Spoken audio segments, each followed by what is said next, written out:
Okay.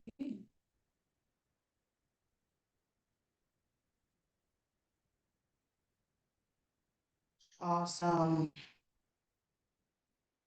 Good morning, good afternoon, good evening, good night. I don't know where everyone is joining from, so I just keep saying every all the time zone I can remember. Good day, everyone. How are you all doing today? I know we still have more people joining us, so just gonna wait a few more time. But while we are waiting, I want to ensure that my internet is stable. So I'm going to join on my phone. Let's see.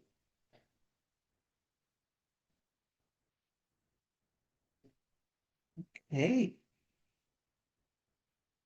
welcome, welcome, welcome. So while we are waiting for every other person to join us, let me know in the comment section.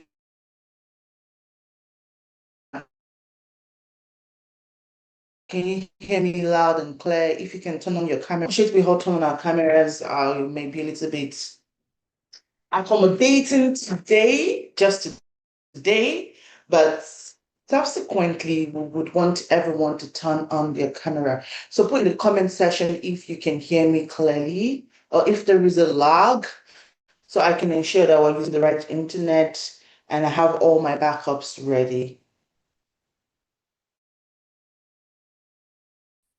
Show off my camera. No, let's just do.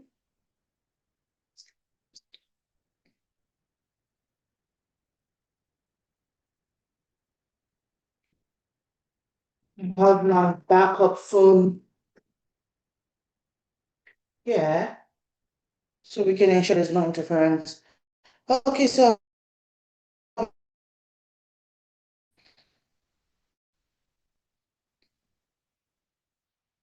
okay, thank you very much, Rosemary and Adeola. And oh yeah, you made it. Okay, good. Thank you, everyone. Glad you can all hear me clearly. So, and you said today is a great day to yourself. Can you whole smiley? See, today's a great day to yourself. Okay, good. Clear internet. Today's a great day. Today's a great day. You can unmute your mic and say today's a great day to yourself. Today Today's is a a great great day. day. Today is a great day. Yeah, today's a great day. It's a great day because we are all here to do something amazing. We are all here because we're taking a step to something bigger than you think. And it is a great day to me, and I believe it's a great day to you too. So, on that note, I want to say welcome to VS Academy by Bavad. So VS means virtual sales. So VS Academy, Virtual Sales Academy by Bavad Group. My name is Florence Ido. I like to write Bavad Group LLC as my name because that's who I am. But it's also good for you to know who I am personally, not just who I am business wise. So my name is Florence Ido Olusesan.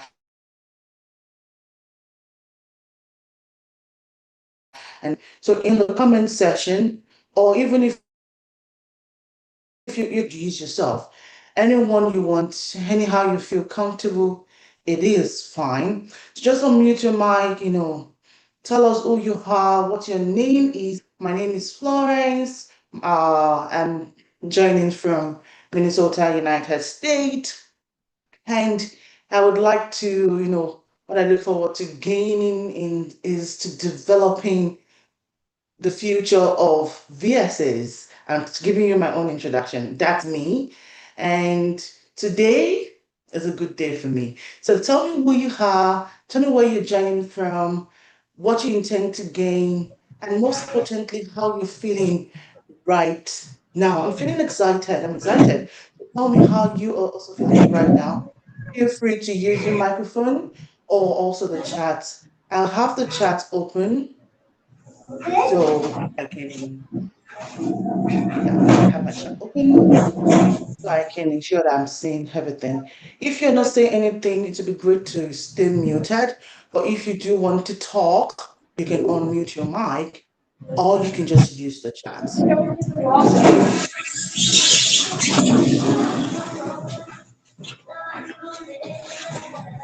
Percy, do you want to introduce yourself? I see you're unmuted.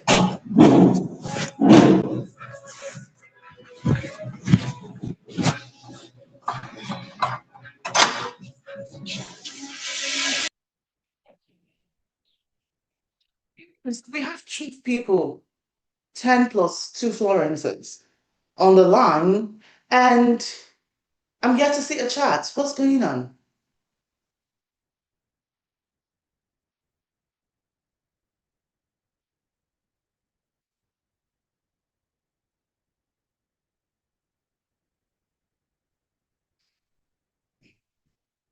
What's with your name? Tell us your name. Tell us your location.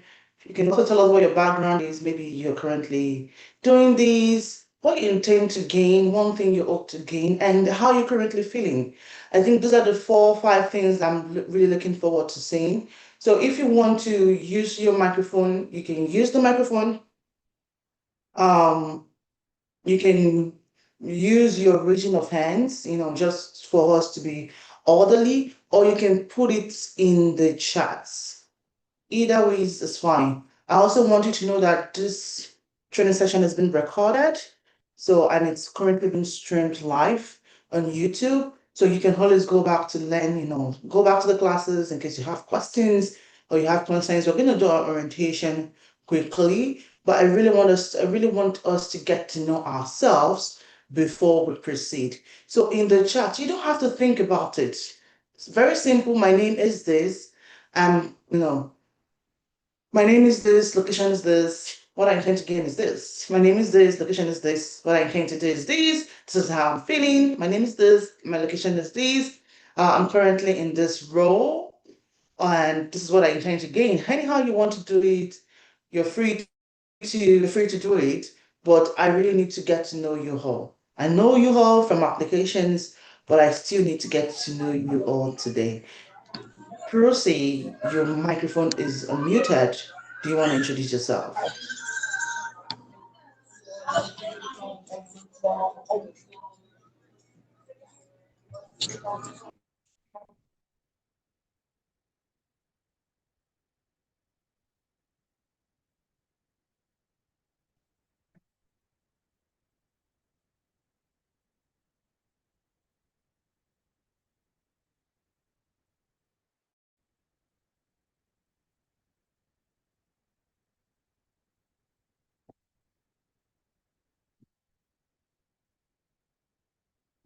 Waiting for introductions to come in.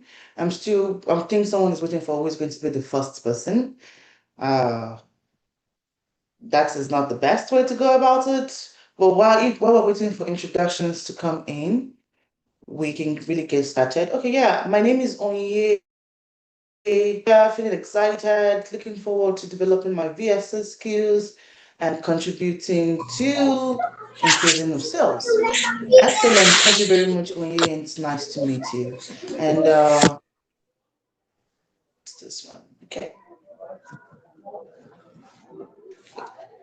And it's good to have you on this second edition. We're looking forward to seeing greater things in this new cohort. Okay. So I will say Onye is the boldest. That's what I'm going to use. That's the word. I'm supposed to say Debbie from Lima.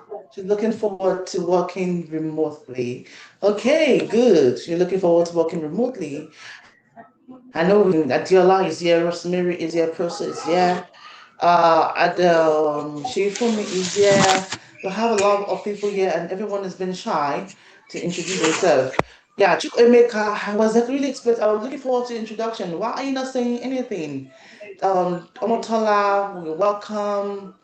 Timlade, you're welcome. Introduce yourself. Introduce yourself because one of the things about being Stephanie, you're welcome. One of the things of being a great VSA you being able to articulate and introducing yourself is one of the best way of learning articulation. Okay, now we have from Adeola. Adeola is from Lagos, also she's working in the past.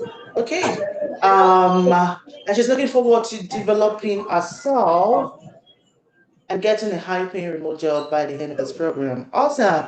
So I also see Rosemary. She's also from Nigeria. She's looking forward to learning VSA so she can become the best version of herself in the corporate space. Uh, Excellent. Let me see if I'm missing another one. Okay.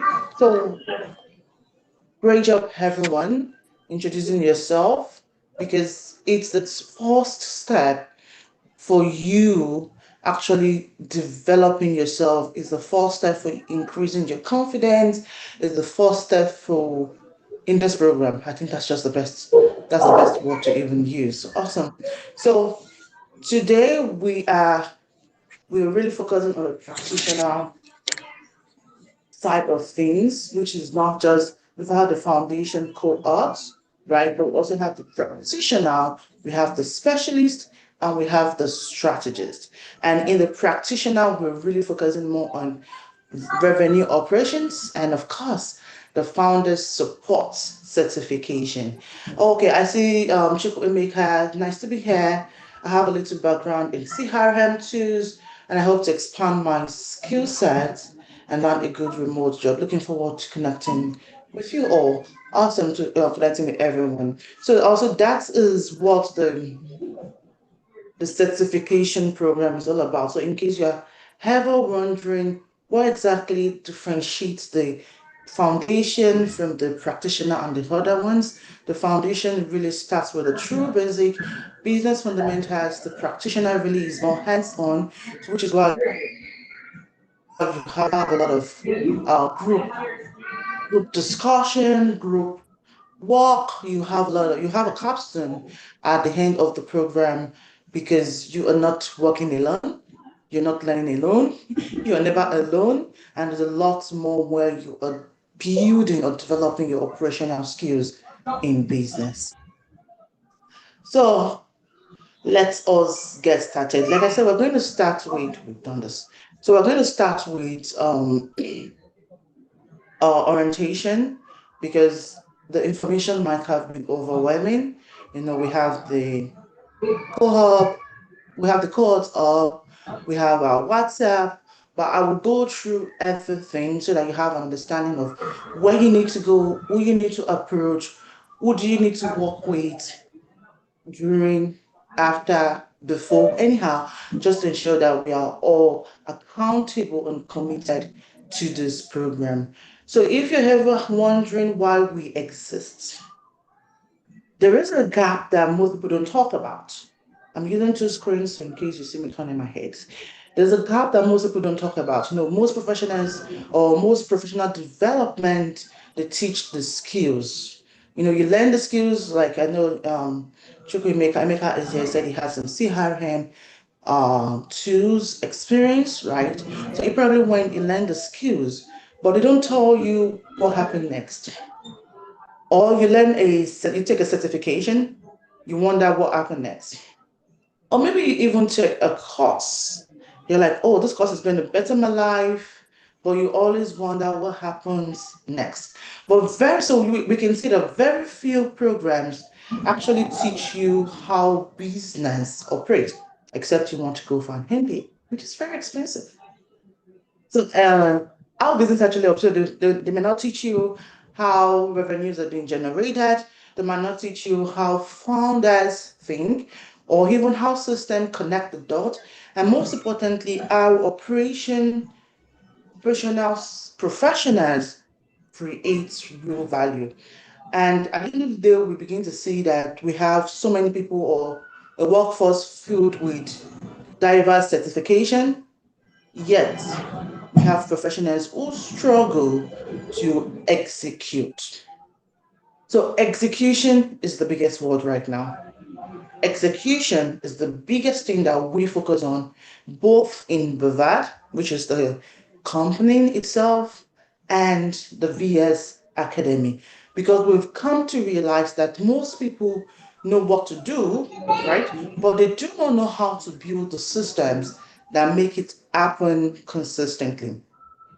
And that is why we decided to move from, just skill training to what business actually need. And we know that when the business hires, or when you start a new role, one of the things that you go through is your onboarding, or they will teach you, okay, this is what the company does, this is who you're going to work with, this is who you're going to interact with, this is who your boss is, and they tell you how to do your job because that's what they're paying you for, right? But we've come to know that most operational professionals, for instance, they are not just looking for knowledge, they're looking for someone, or even founders or entrepreneurs, they're looking, or, small businesses, even you as a business owner, you know that you're looking for someone who can actually execute, organize, communicate, right? They can communicate clearly. They can organize systems, data, functions, processes. They can support the growth of the business. And most importantly, they can solve problems with clarity and structure. And that is exactly why we exist. That is exactly the gap, right? Between the education, the skills, the certification, the videos, the courses, the concept that you get to learn to what? The execution which produce results. And we are also working our best to take it a step further. So it is not just you coming here to come learn just the execution. We are also going to prepare you for the workforce. But I'm going to keep that juice. Most people who have been on the webinar don't understand what that juice is. So I'm going to keep that juice. So at the end of the day, the VSA um is not here to teach concepts, right? But we're here to build professionals. We're here to build professionals who are practical. We're here to build professionals who can apply the knowledge, and of course, who are portfolio driven. Okay, I'm going to stop sharing my screen quickly, and I'm going to run a quick poll for everyone to do. That's going to be our first polls.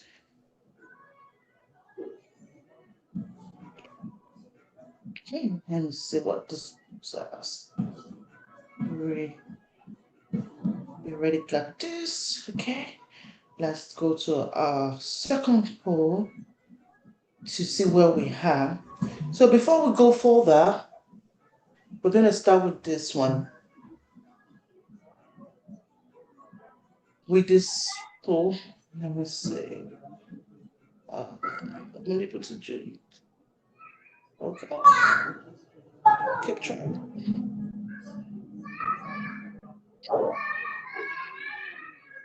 Okay, so let's test what your knowledge is about VSA.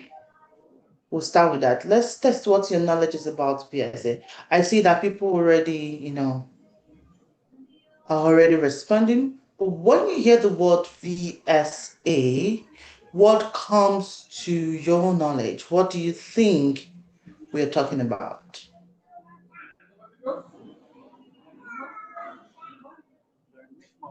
Okay. We have a few more minutes to do the poll. Few more minutes. 5 persons out of 12. Okay, we have a long way to go.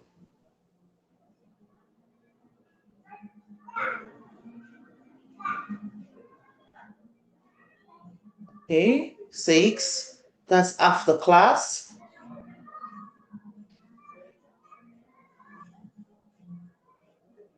We have a lot to cover today, so let's just quickly fast through the poll. Let everyone take the poll. We have a poll on the screen, it's on your screen, and all you just need to do is to click on it and answer it. You don't have to think deeply about it. You don't need ChatGPT for this. It's just simple. Tell me what you think about it. I was thinking in the next 1 minute or 2 minutes max.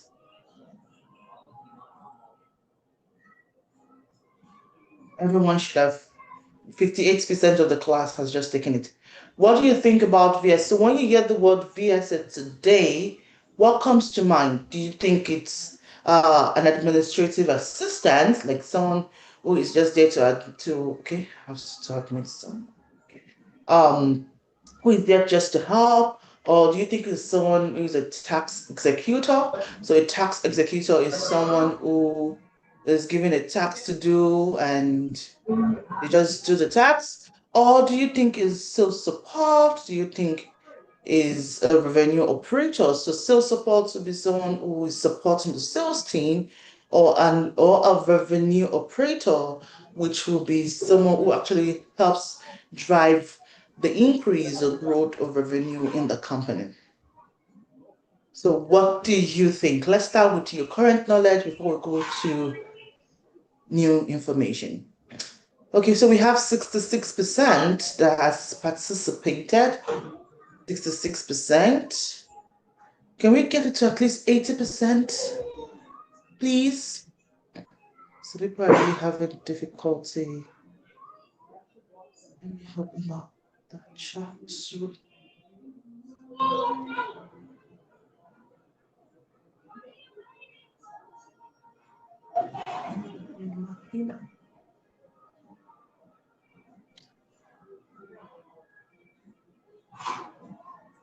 So show the comments missing. Okay, good. We had 69%.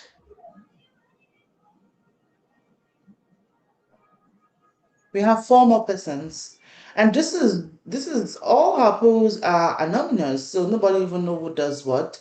So feel free to put in whatever you think. And I'm going to close this in 2 seconds.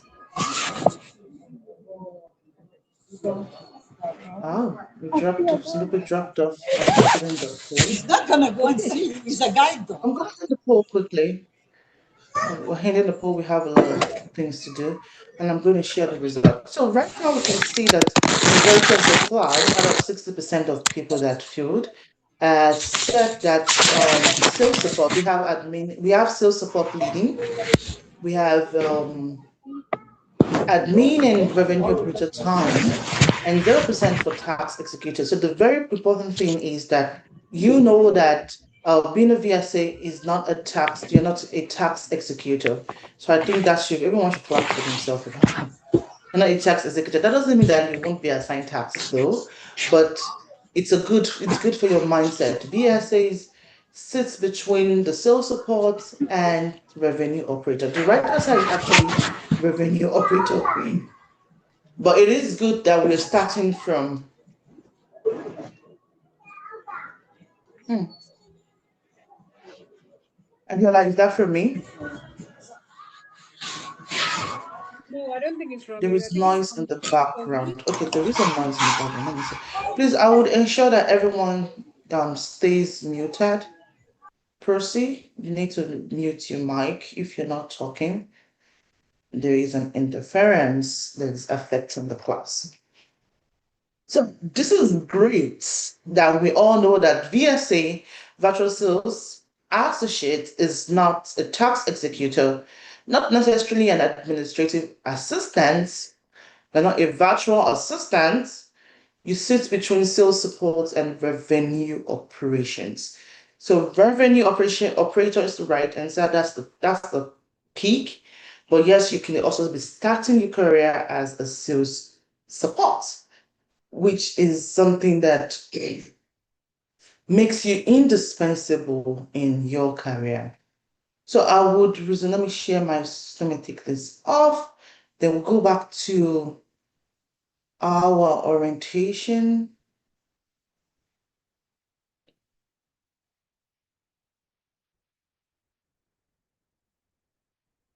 So that's why I had to stop there, because we don't just teach concepts, we build practitioners. So now we're going to talk about the next 6 weeks. The next 6 weeks is going to be rigorous. You all have access to your curriculum guide, which you can find in your resource center. It's going to be a work in progress, but these are the topics, these are the focus area for the next 6 weeks. This is week one. So in week one, we'll focus on business foundation. In week two, we'll be talking more about revenue operations framework. In week three, we'll start looking into CRM. Week four, we'll talk more around, we'll explore more around the founder support. Week five, reporting framework. Week six, documentation systems. And week seven, we will be looking more into AI and automation strategy. So as you can see, it's going to be a long ride for the next 6 weeks. So your journey ahead, you're going to have assignment, right? You're going to have team work, and most importantly, in your week 6, yeah, you would be having your own capstone and presentation for your certification. So how is the program going to work? Well, Saturday lessons, very important, mandatory. You should actually not miss any. I know it's going to be recorded, but we'll only allow you the max is 1, so which means you need to have 5. I can stop sharing this. Out of 6 classes. So you're also going to have weekly assignment, you're going to have team assignment, you're going to have group work, you're going to have conversation, and next, most importantly, you're going to have your capstone project. And you need this to develop your portfolio. So everything connects. There is no separate work, or this does not interact with what we're currently doing, or this is not connected with what's the essence of this. No, everything is going to connect from the business analysis down to AI automation. It is all connected and will help towards your capstone.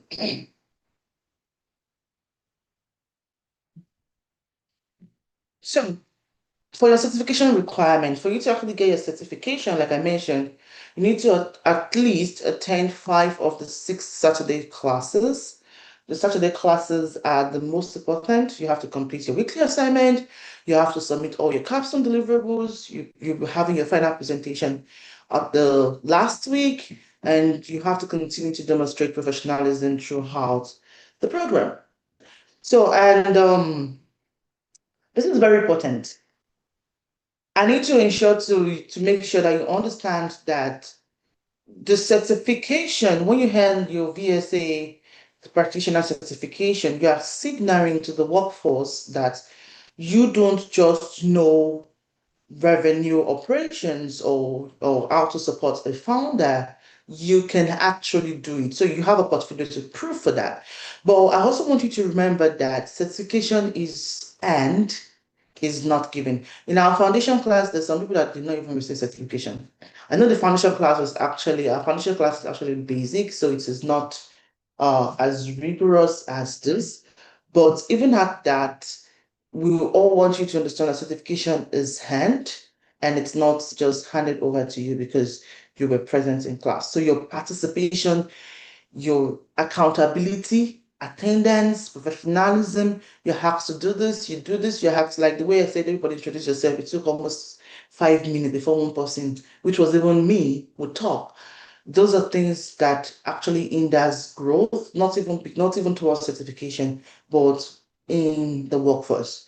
So every requirement that I had listed earlier, they exist because we want to ensure that everyone truly understands the the work that is involved and the rigor that it's going to take you, right, towards earning your certification. So we're going to have a commitment conversation um in your org, in the VSA org, you'd see a commitment conversation. You see a commitment pledge there. In your handbook, you see a commitment pledge. In your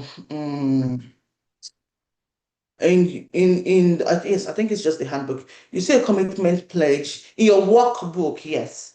You also see a commitment pledge that requires for you to put your name and say you pledge, you commit, and it is mandatory. So I'm going to show you where we're going to walk through all our process. The cohort. I'll show you how you get to that.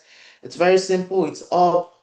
Um, just bavardgroup.com and you go through the commitment. But I want you to know today that your growth is your responsibility, right? And like I mentioned, certification is end, but attendance matters, but your professionalism also matters. So in this time, I'm going to go over to move over to um does everyone have their workbook? Let me start with that. Do you all have, if you have access to your workbook, you can put like yes. Let me have, okay, yes, okay. So in your workbook, no, Stephen. Okay, let everyone go to hub.bavardgroup.com. I'm going to, can you see my screen? Okay, you're seeing my screen, but you're not seeing my entire screen. Let me share this and start. Okay,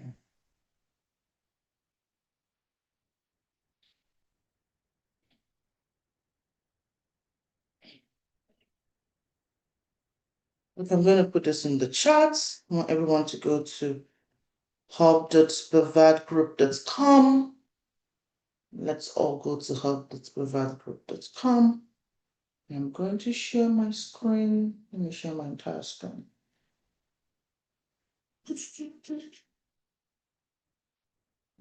Okay, good.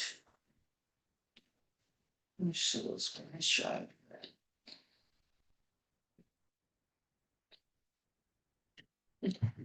Still coming up. So good. Oh yeah, you were actually saying this. So you go to hub.bavardgroup.com. That's going to be your VSA cohort hub for this entire program. Here you will be able to access your registration. So how to register for the classes. For your Saturday classes, you probably need to just register once. I've seen so many of you register multiple times. You just need to register once and you're able to add to your calendar. And from your calendar, you should be able to receive notification. Then you can also join the cohort group or join the community if you're not in the community page. You also have the second leg, which I'm going to talk about shortly, which is the professional development labs, and how to submit your assignment and capstone. But now we're going to go over to your resource center because this is where all your informations are. This is where all your documentation, let me use that word. You see this untitled document is going to be, I'll make sure to title it, but it's just going to be documents where I'm going to dump some links for you. So I'll probably retitle it as links document for you. So links to something that you can read, links to instructions. So anything that has to do with links or instruction is what I'll put in that untitled document. So that's going to be a work in progress there. But your assignment ops, you don't need to worry about this. You don't need to touch this. But this recording library, all our sessions are recorded. In fact, let me come and yes, so all our classes are going to be recorded, both streamed live to YouTube, which you would have access to, and of course recorded, which we will share in this recording library. Then we'll have the resource library. So this resource library is going to be one of your go-to too. So you can access the resource center from the court or you can access it directly by bookmarking it on your computer. So now the resource library, we have some resources here already, and your workbook is one of them. So you see some resource like I'll have some tools, I'll have some tool sheet, I'll have some sheets,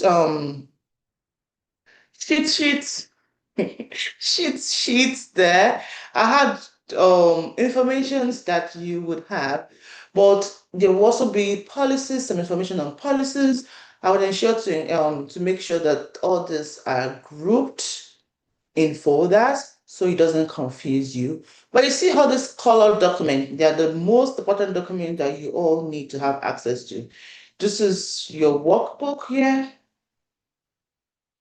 You can just preview this.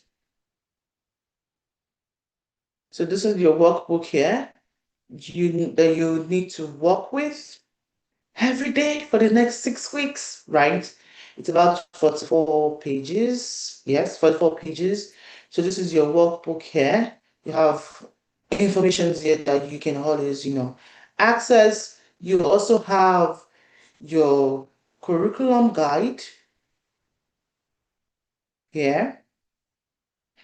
I'm just going to preview this. So this is your curriculum guide, so you can know what we'll be talking about, so that way you can also research, because at the end of it all, we are going to be rigorous, definitely. How do we access the workbook from the website? So you would be working with the cohort website, not with the academy website. I sent a link earlier, up.bavardgroup.com, Stephanie. So that's going to be the website that you need to bookmark. You will be working with for the next 6 weeks. The Academy website is for general purpose. This one is your student portal, the up.bavardgroup.com for this cohort. So there you can access the resource center. It's a Google Drive which you all have access to, and you can click on the resource and the resource library, and there you have access to all information, and I will continue to add more information to this site. Then here is your handbook. So this is your handbook, the VSA Practitioner Program handbook. Probably should have titled this as handbook. But yeah, it's about 15 pages that shows you more information, tells more information about the program. So this is your handbook.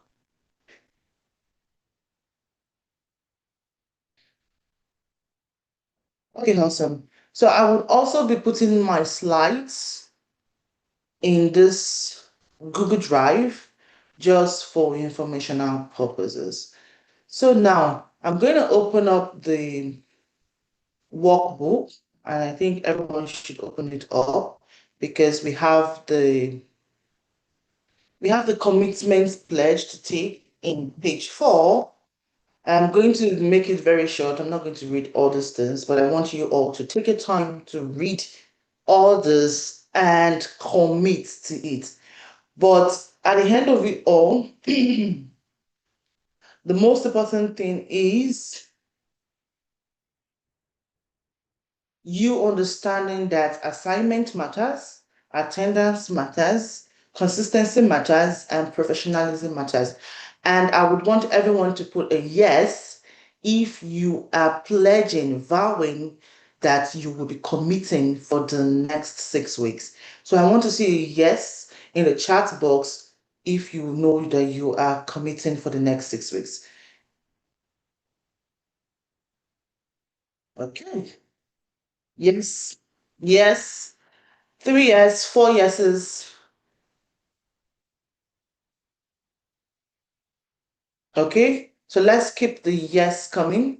So you're choosing to invest your time, you're choosing to invest your energy and effort into your professional growth for the next 6 weeks, and you understand that the opportunities available to you would be influenced by the quality of the work that you produce during this cohort. You are committing to approaching this experience with discipline, with curiosity, with professionalism, and willing to learn for the next 6 weeks. You are all committing and pledging to this. Awesome. Great job, everyone.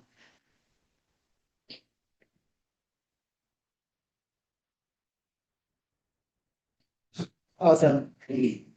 Okay. So great job, everyone. Great job on that. That's a great one. So now I've already walked you through the cohort. So, and I've told our expectations. Yes, we have to be professional.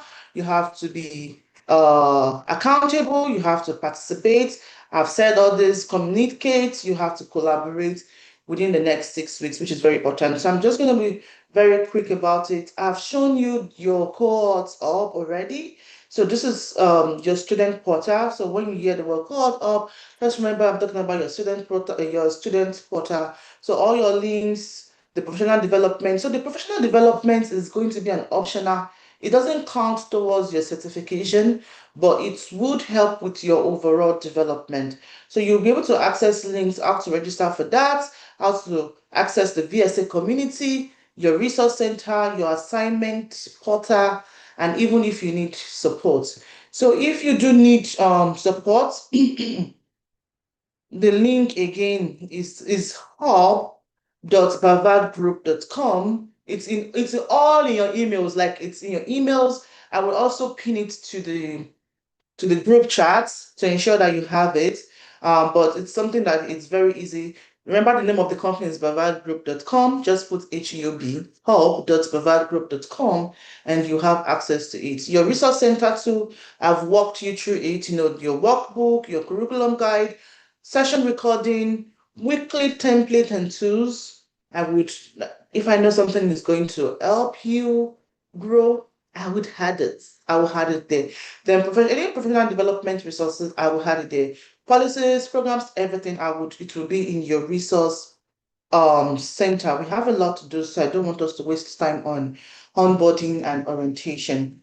So now, assignment submission. There is a policy for assignments in the resource center that you would need to take a look at. How to submit your assignment, how to name your file, how to name your assignment file, how to submit via the assignment portal. If you need help, the email for help, you can always reach out to me directly on WhatsApp. Trust me, I'm not inaccessible.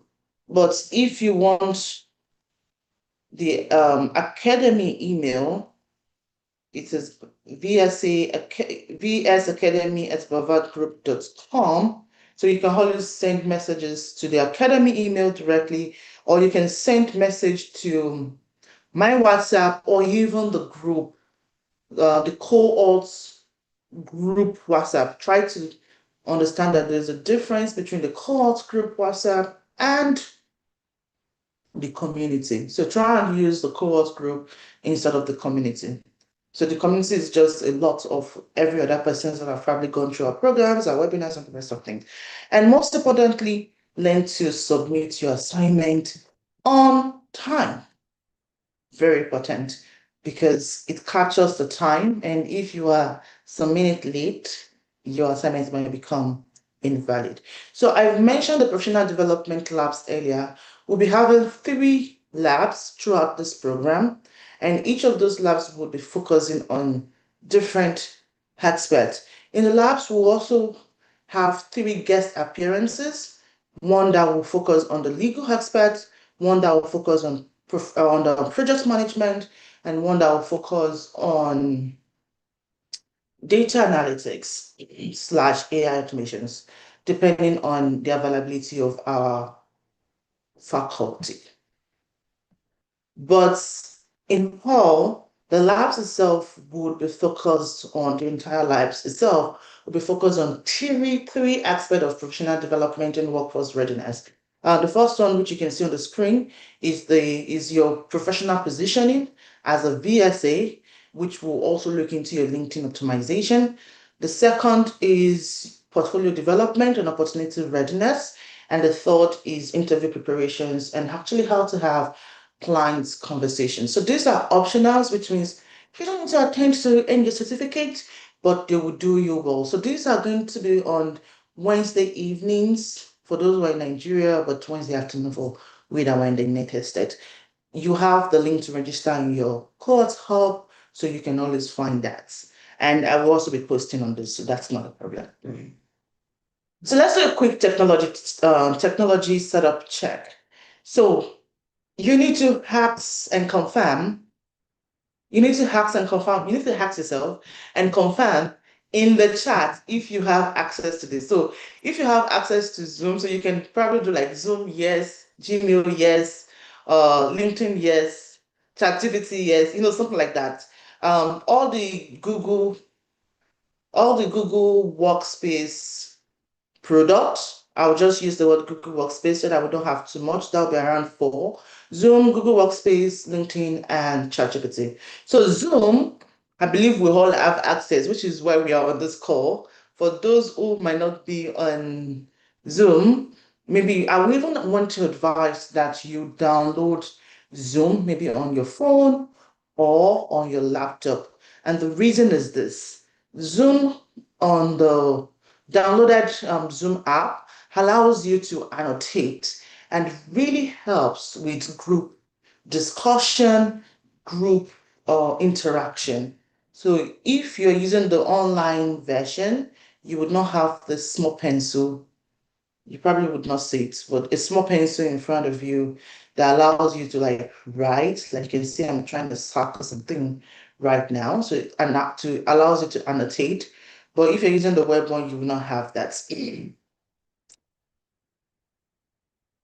So Zoom, yes, I'm only seeing two yes. So Google Workspace for Google, okay, Adediran has the Zoom. I see Adediran there. Okay, so for the Google Workspace, so the Google Workspace now is includes your Gmail. So which is why I put in the email that it would be nice for you to create a new email account if you do.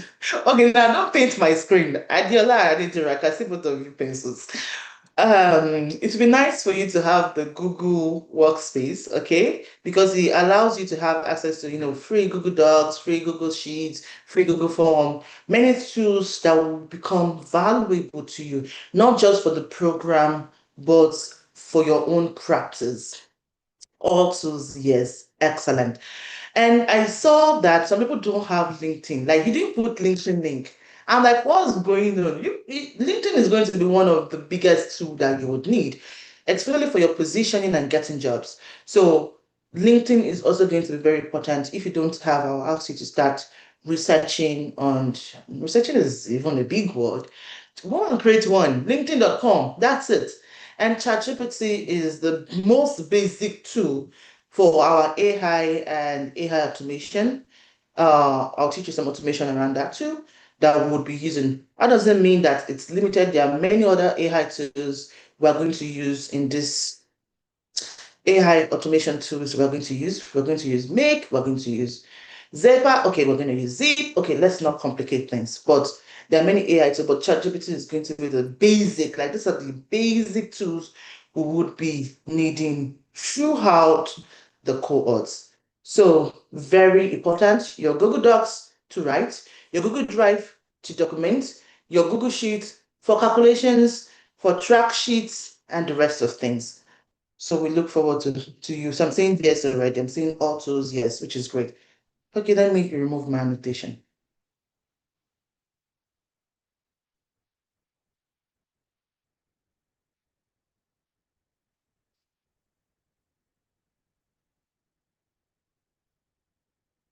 Awesome. Okay, so now let's quickly look into success habits that you need.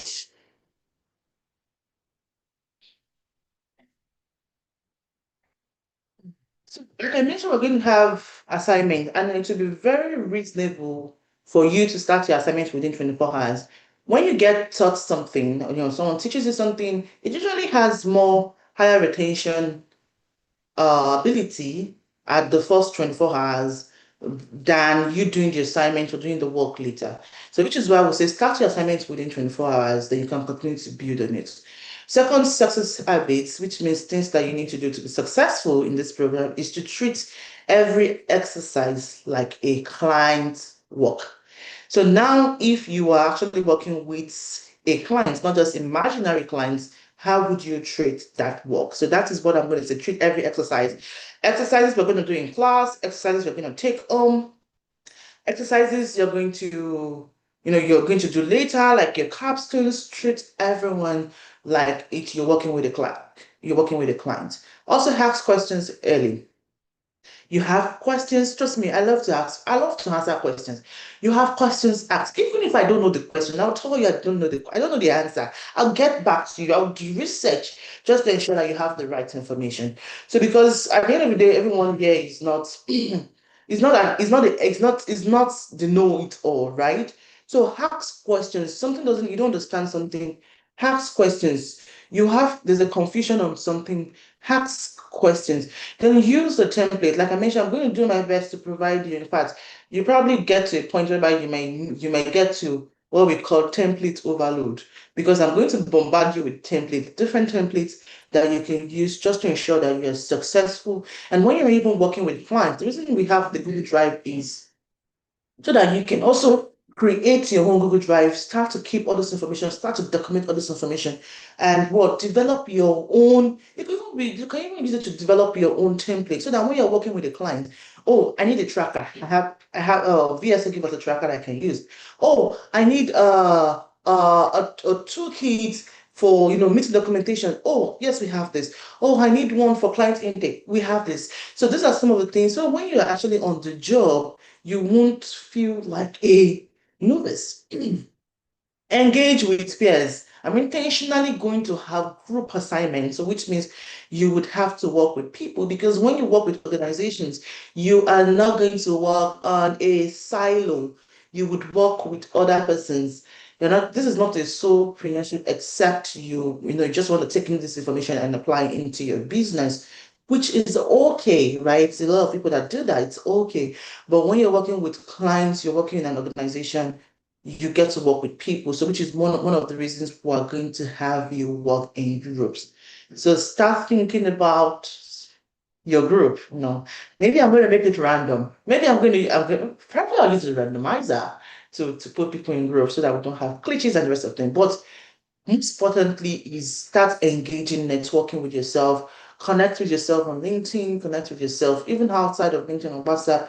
You don't know who your next friend, colleague, teammate, business partner, co-founder might be, and it might be the next person with you, the person with you in this room. And most importantly, think like a practitioner.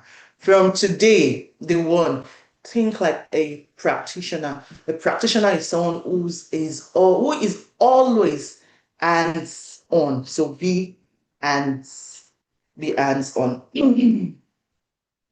Okay. So I know it's been almost an hour, right, since we started. We're going to take a 5-minute break. So everyone, you can take a break. Like I've already grabbed my water. Take a break, grab your water, take something, walk. We've been sitting for almost an hour. Walk, do anything you want to do. We're going to return in the next 5 minutes. We're going to return on top of the hour. So right now we are my time is 1:54 Central. So if you are in Nigeria, that would be 7:54 West African time. And Eastern time zone, that would be 2:54 Eastern time zone, if I'm correct. So we're going to be returning on top of the hour. So which means we'll be returning by 2 p.m. my time, 8 p.m. Nigerian time, 3 p.m. Eastern time zone, and we would be starting the work in proper. So I'm going to stop. Now I'm going to leave my screen share. Everyone is muted. I'm just going to turn off my camera and we'll be back in the next 5 minutes. See you in the next 5 minutes.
Oh,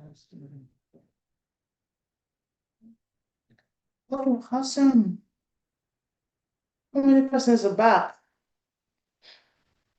If you're back, you can put in the chat, I'm back. Back, back, back, back. If you're back, put in the chat, I'm here, I'm back. Here I am. I didn't leave. I'm still here. If you're back, okay. Let's see who's back. I'm back. I'm back. I'm back. I'm back. Okay. Alarm is back. Dayla is back. Shifumi is back. Stephanie, Yumi. Okay. That's like, that's not everyone. Okay.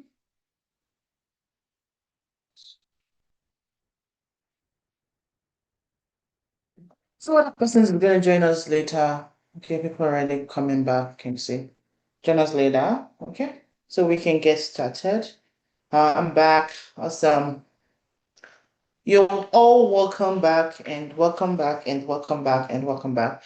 So now we're really going more further into today's class. So today we'll be focusing on business foundations. We look into the business foundations. We look into lead research and most importantly, AI assisted research. So this is the foundation of every strong operational system. But before we even start today's class, okay, I also want you to know that apart from the professional development labs, we would also have what we call the practitioner support clinic. So that's going to be weekly every Monday. It's also very optional. It's just going to be it's not a class. I'm not going to be there teaching. It's going to be a focused one-on-one or small group. So it could be one person, it could be two persons, it could be 10 persons, it could be the entire class in that clinic. Doesn't really matter. But it is designed to help you succeed with your assignment and capstone or anything that you need support with. So it's going to be every Monday, same time we are having our usual class, which is 7 p.m. West African time. 1 p.m. Central Time, 2 p.m. Eastern Time Zone, because I believe those are the time zones that we have so far. And so it's going to be if you're stuck, you're confused, you need help, you're behind, you maybe a client approached you, your positioning is what, anything that just you need help with regards to the course or regards to your journey as a VSA is what we would focus on. I think someone sent me a WhatsApp message.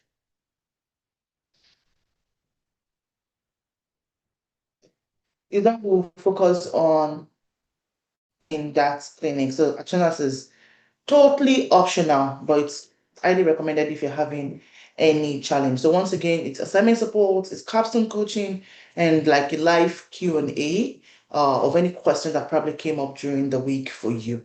So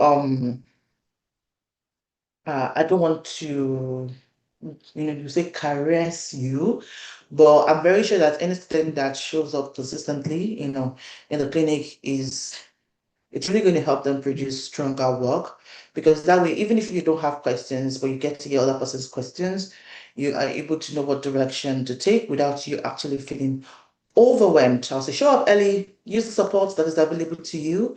It's going to be the most competitive advantage that you can take, which most people don't in any coaching program or even consulting program.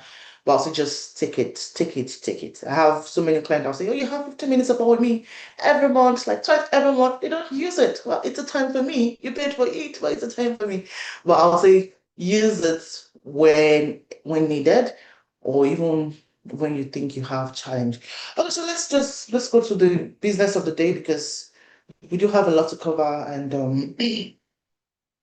um we have to get started. So If you have your pens, your book, your paper, your notes, this is a time that you would really need to bring all of this out because now we're about to get serious. So, business foundations, lead research, and AI assisted research. So the very first question is okay, good. What is revenue operations? What is revenue operations? If you've ever been on the webinar or you've taken our cohorts classes in the past, you understand that we don't say what is sales. We don't ask the question what is sales, what a VSA. We can look into what a VSA do in one of the webinars, but we really look more into what is revenue operations because that's the backbone of you being a VSA, virtual sales associate. And that's because it encompasses multiple angle, multiple function that drives growth. So this is you learning how is business actually operating. And you can then see that revenue ops or revenue operations is the backbone that drives, holds, gravitates any towards any business revenue generation or growth.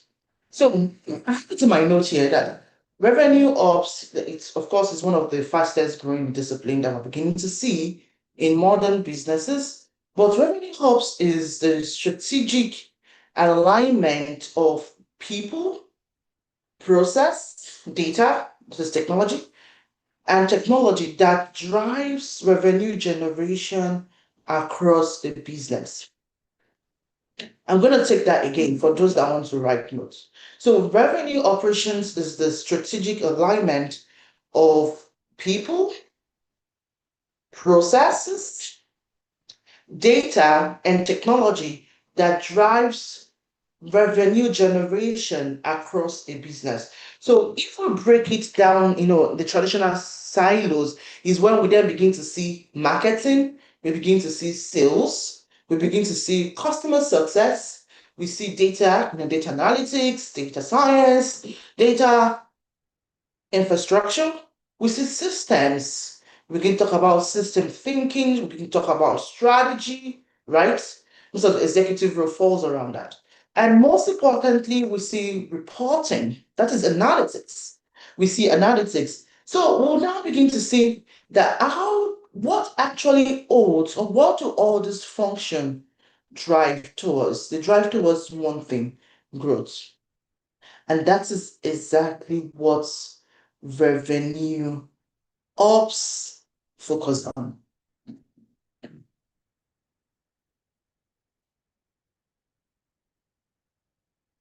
And that's what revenue ops focus on. I want to ensure no one has a question. So if anyone has a question this time, you can start putting all your questions in the chat. If you have any question, just put it in chat. I'll ensure that I'm taking it. So now, in practical times, we can then begin to say that revenue is what is the infrastructure that makes sure that the leads, right? The leads that come into the business are what are properly tracked, they are properly qualified, pipelines are managed, data is clean, reporting is accurate, and what systems come together, coordinated, that to now support revenue, the revenue generation of any business instead of working against them. So revenue operations is highly critical, and most organizations are beginning to they're beginning to wake up, coming to the realization that there is something we are missing. It's not marketing, it's not just sales, it's not just customer experience or customer success. It's the infrastructure, it's the unifier that actually owns, I call it the center of gravity that actually holds the business and helps with its revenue generation efforts. And that is what makes you as a VSA, becoming indispensable in any business. So that's the mindset that I want everyone to begin to adopt. When you say, "Oh, I'm a VSA," or I'm training to become a VSA, or I'm moving towards being a VSA, or I'm operating as a VSA," you're thinking about not just in silos, but in a system, something about system thinking. You're having a system thought of how all those various functions actually come together to produce one result, which is revenue. And one thing I like to say is revenue is the lifeline of any business. If a business is not making money, it's not a business, it's a charity. Even charities are making money through donation. So now you can then be wondering what a rev ops do, because now you begin to see some roles in organization as they come to this realization: revenue operations, revenue generator, revenue specialist. You begin to see all this, but what do revenue operations or rev ops professional actually do? The research leads, they manage CRM, customer relationship management. They visualize. We have data visualization. We also have, but they now focus more on pipeline, so visualization of pipeline, reporting and analytics, documentation to support the business or founder. So when you say founder support means you're supporting the founder, which is very closely, but you could also be supporting a team, like the sales team, revenue team, different product team, executive team, so that would be team support, or organization as the whole. So wherever it is, founder support, because our goal is for you to work very closely with the founders or the business owners. But you could also be, it's bigger than just the founder support. It could be within a small team, it could be within a large team, it could be within an enterprise, and so on and so forth. And lastly is process improvement. Process improvement. Okay, I'm trying to check my chat to ensure that no one is lost. So now the next question will be, why business actually needs this support, or why the business need RevOps, why the business need operation support? And you begin to, let's think about it. Let's think about it. Because you see that business, actually in this hard time, business are now beginning to face so many problems. Yeah, some of them are predictable, but one of it that we'll see, or some of it that we'll see, is scattered leads. There are different trackers, everyone has their own tracking, everyone and tracking documents. There is no unified system. That's like poor organization already. Leads begin to fall into various cracks, pipelines are inconsistent, reporting is inflated. Sorry,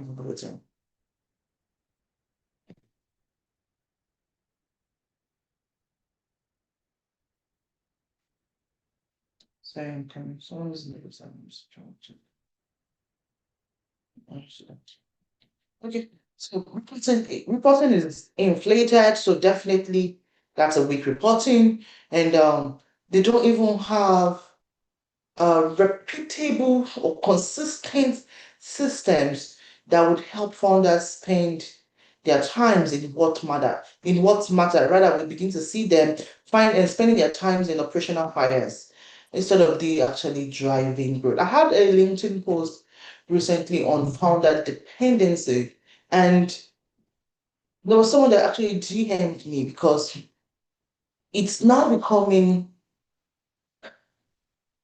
it's now becoming a constant problem that, oh, my team can do this, I'm definitely going to do this, or my team can actually operate without me, or they begin to see that they can't really do so much because so much depends on them. And that is where repeatable system would actually have helped. So RevOps will be able to solve this problem, by creating clear ownership, consistent processes, data visibility that will ensure that the entire revenue functions, either it's been driving, attracting customer through marketing, or driving growth, or bringing in sales, or the customer experience. It doesn't really matter what the focus is, because the core is still the same, which is driving the revenue of the business. So a single skilled rev ops, can can have an impact that the entire function would actually have if they are operating correctly. Because they are able to, they're trained to see operational gaps. Just think about it as a COO, a Chief Operating Officer, that scales the business. So I'm not busting your bubbles, but I'm only trying to show you, I'm going to share with you career path.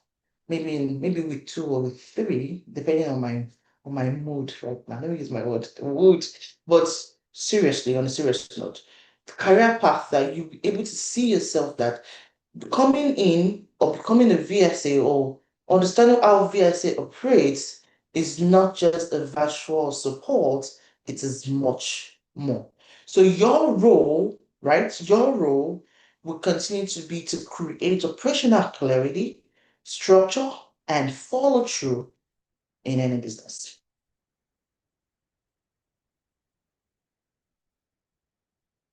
Does anyone have any question before we continue?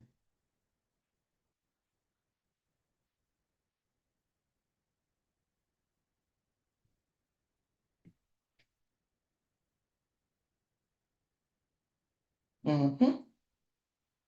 No proper documentation or no document. Yeah.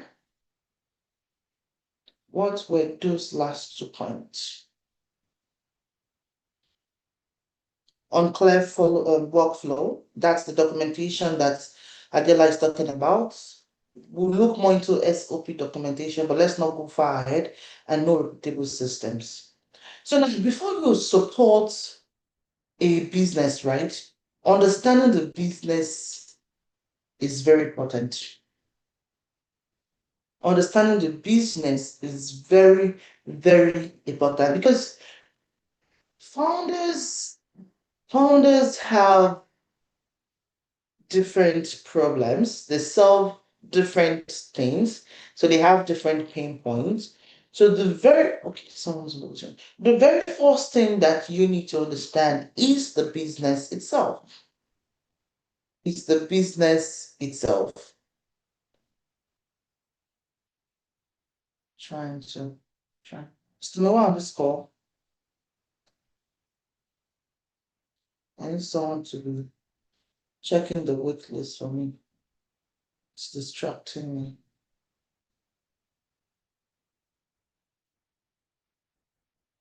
Okay. So you need to understand what they sell. That's very important in solving or in supporting any business. You need to understand what they sell. You need to understand who they serve. You need to understand. So if you say what they sell, so for instance, business A and business B may be in the same industry, but they may be serving different clientele.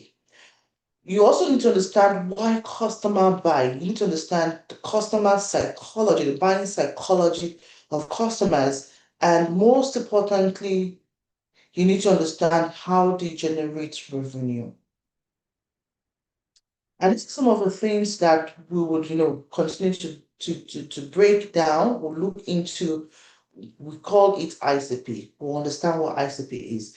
But what do they sell? That is you sitting down to do what we call a business model analysis.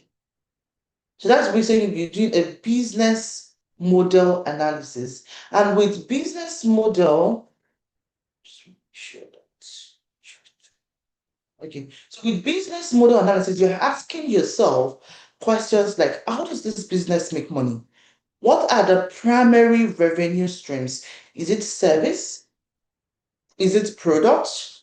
Is it subscription? Is it licensing? So you sit down, right, and do that business model analysis for you to be able to better support. Trust me, if there is a founder you're working with, right, and you present to them their business model analysis, would they take it serious or not? No, let's go in the chat. Would they take it serious or not? Yes or no? You present a business model analysis to a founder, which comprises of their primary services, comprises of their customer profile, comprises of their revenue modalities. Tell me, will they take you serious or not? No, let me see in the chat. Will they take you serious or not? Yes, they will. And this is what makes you different because you understand these are things that will make you understand the business, not just understand, not just you being, we did a polls and we said nobody chose tax executive. You become reactive, not passive. It's not you become active, not passive. You're able to take action when you're supposed to take action, even way before you're supposed to take you action. Exactly. You're solving their problem. They take it serious because you already start solving their problem. So you sit down and do a business model analysis. So that is how do they make money? So we are answering the questions of what do they sell, their products, their revenue streams. Is it through services? Is it through subscription? Is it through licensing? You're looking into who pays for their products, how often? Is it what value are they actually giving? So you understanding their revenue model is the very first point for you, the starting point for you understanding what the operational design is, what they sell, who they sell to. So who they sell to, who is their customers, who fall under their customer clientele, what's the demographics, the psychology of the customers, why do they buy from them? You're understanding what their operational structure of who does this. Let's even leave operational structure for now. Let's just focus on value proposition. You're trying to see what problem did this organization actually solve. Who did they solve the problem for? That is who they serve. What, how did who they serve express their pain points? Do they say things like, last week, as I was going in the market, as I my shoe broke. The shoe right? You look, it's not just the shoe breaking, it's about probably the humiliation, the embarrassment that ties into that situation. I'm like, oh, I'm never going to buy shoe from that customer, from that business again. I just lost the customer. But you understanding the pain points, understanding the frustrations around who they sell will also help you be able to answer the questions of their ICP, that is ideal customer profile. So understanding what their clear value proposition is, my mind said I should explain what clear value proposition is. So value proposition is simply defined as the problem a business solve. What's that unique problem that the business solve? So you being able to articulate the specific or the unique problem that a business solve will help you with your outreach, your positioning, even your communication is going to help you with that. So why do the customer buy? That's the pain point. So now how do they actually now generate revenue? You see that particular one, we're now looking more into their revenue drivers. We're looking into what are the relationships, what are the channel that help drive revenues in the organization. Understanding the channels. Oh, for instance, they do webinars. Oh, they use marketing. Oh, there's some LinkedIn posts that will say comment wait list, comments, data. Those are some drivers that they are using to gather information from people, to gather interest, to gather what they call buyers signals, intense signals from buyers that they can then continue to nurture.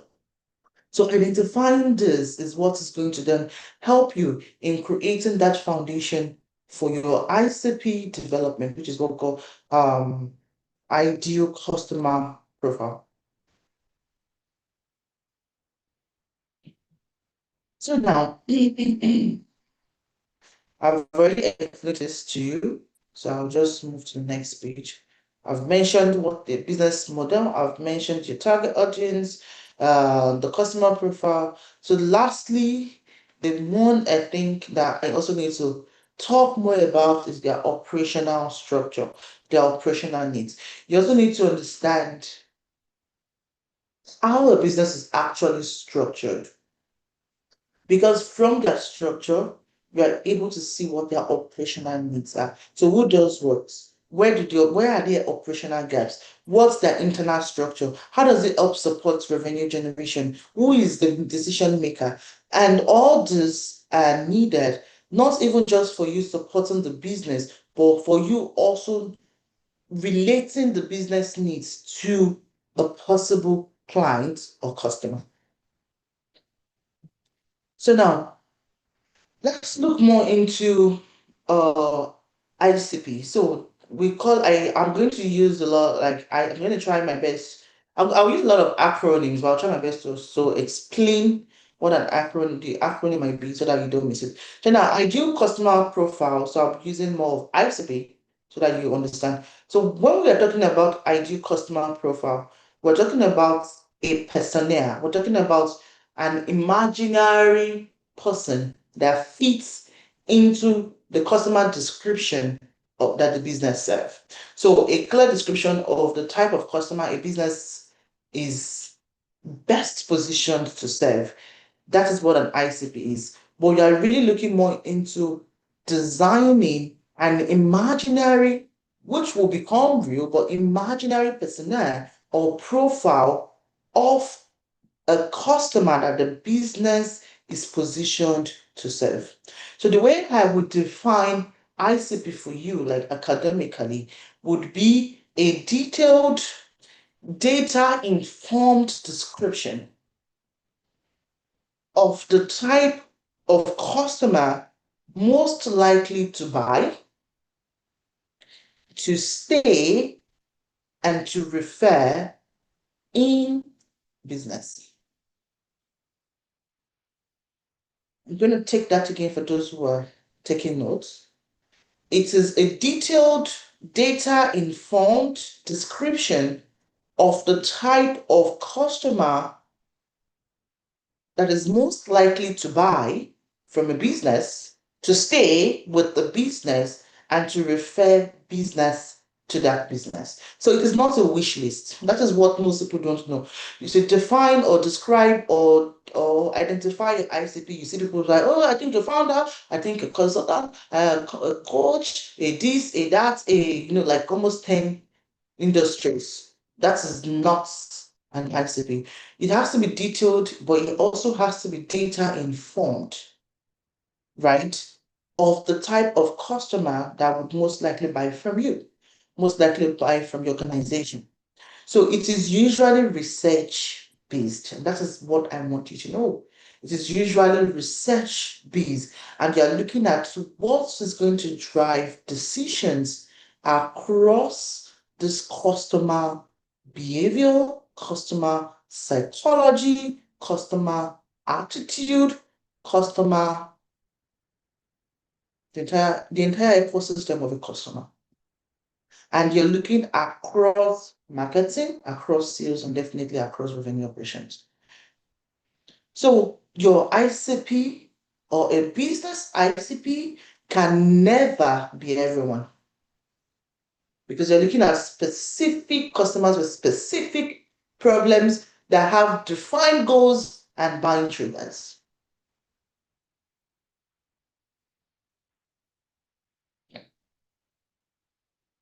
And so if we also define an ICP is across 4 to 5 categories.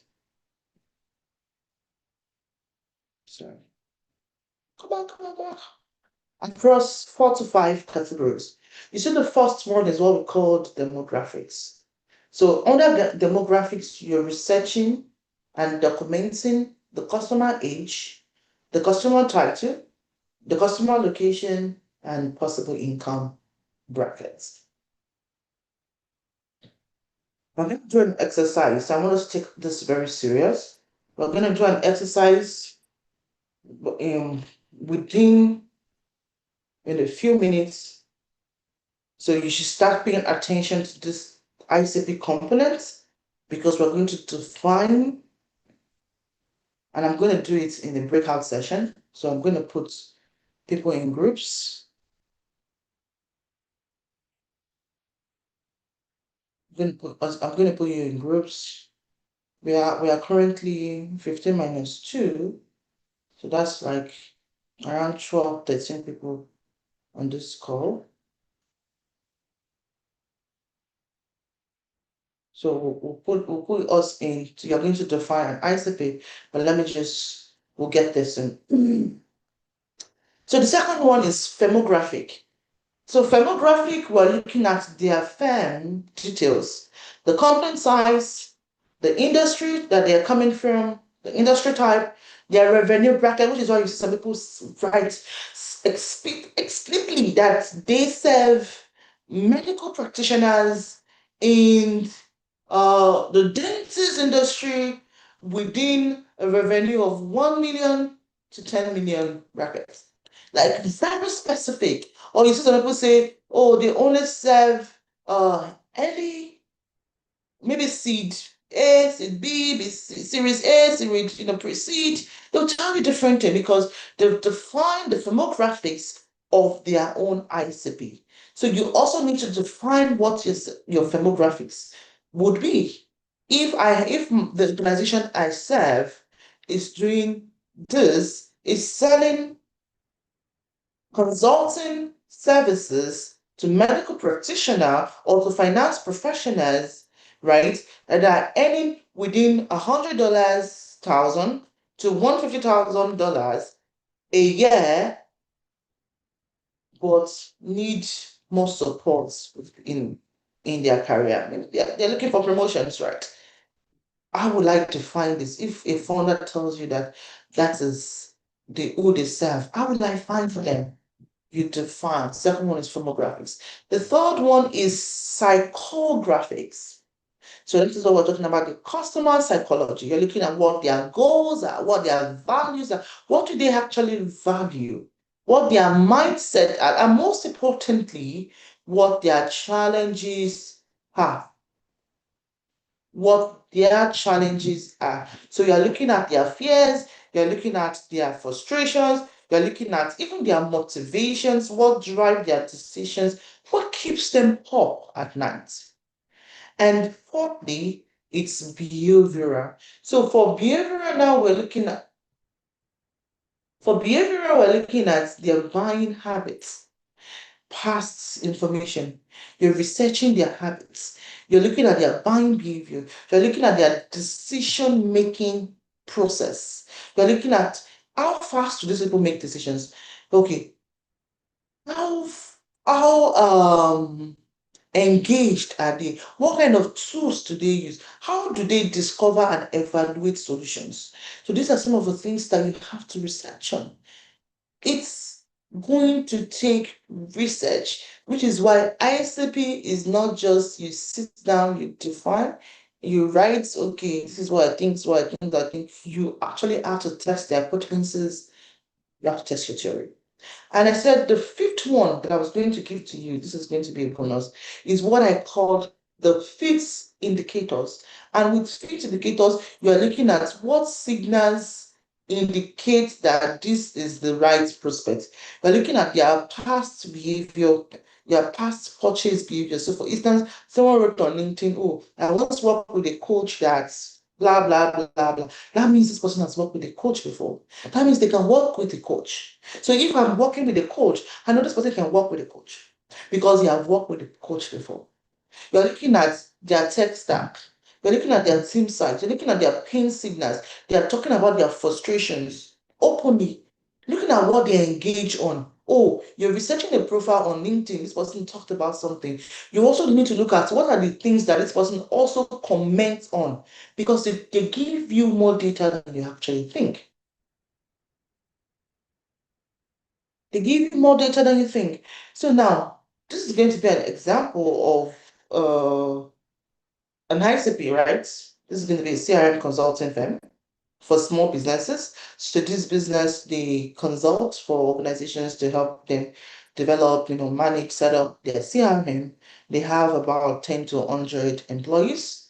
They have a growing sales team, so which means they well, but they do not, they set up CRM for organization, but they themselves, they have a poor CRM usage or adoption.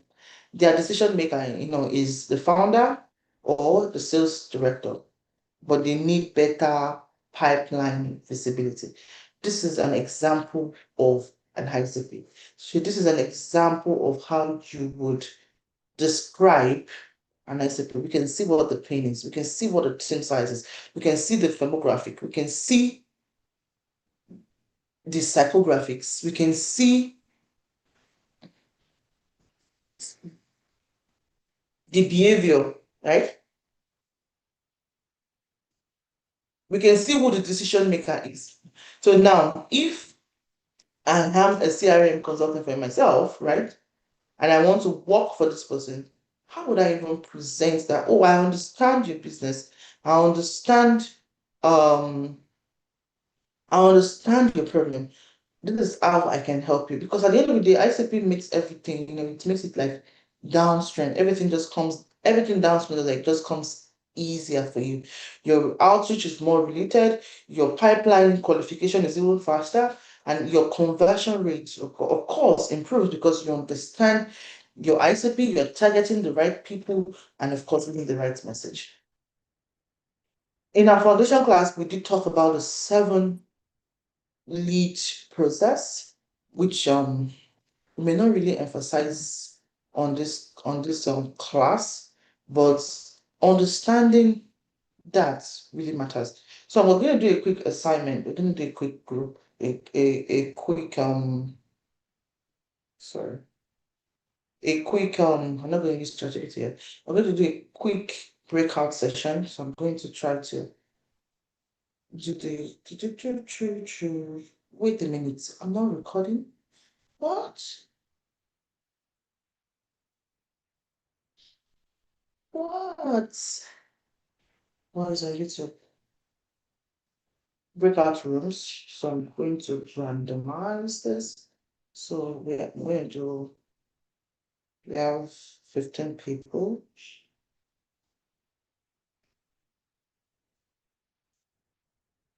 So that will be 15 participants. So we're going to do, want everyone to participate. So we're going to do 3 breakout rooms. So that'll be like 5 per room. We're going to create this. Okay, so I won't start this yet. So let's put this by the side.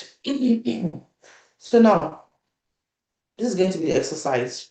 I'm going to give you I'm going to be a business owner, right? So you're going to define the ICP for me. So now my business is a consulting firm that focuses on, this is going to be true. So Bavard Group, I'm going to use Bavard Group. So Bavard Group is a consulting firm, a transformation consulting firm that focuses on organization, execution, and clarity. Clarity and execution, actually. Clarity comes first. So define who the ICP is. So we're going to have 3 groups. Okay. We're going to have 3 groups. You should have at least four persons in your group, right? 4 persons in your group to 5 persons. And you're going to define, somebody just dropped off. You're going to define who the ICP of Bavard is. Bavard Group is a transformation architecture firm. Let me put it in the chat for you. Bavard Group is a transformation architecture firm that specializes in organizational clarity and execution. Something that specializes in helping organizations with structure, clarity, and execution. Define who your ICP is. Okay, so that's the question. Viva Group is a transformation architecture firm They specialize in helping organizations with structural clarity in execution. Define who their ICP is.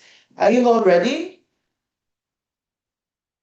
Are you ready to do your exercise one? So now I would be opening the rooms, and that's the only question. You're going to define who their ICP is using this components. So you're looking at their demographic, their demographic, psychology, and behavior of their likely customers. Remember, it could be it's going to be an imaginary customer, but you let me know, number one, who is the ICP? Number two, what customer they serve. In fact, let's do this. Take a screenshot of this.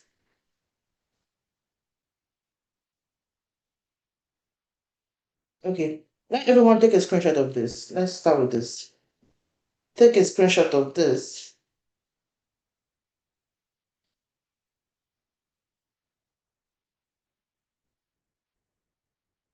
Let me know if you're done. You can give me like a thumbs up.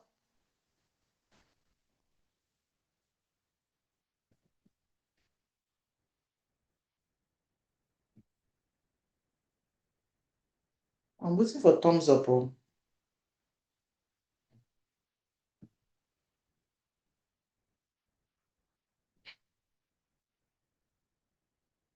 Okay. So take a screenshot of this. I believe we've all done that. And now you take a screenshot of this. Okay. And take a screenshot of their ICP component. So we're going to answer three questions. One question, but you're going to provide three answers. Group one is going to focus on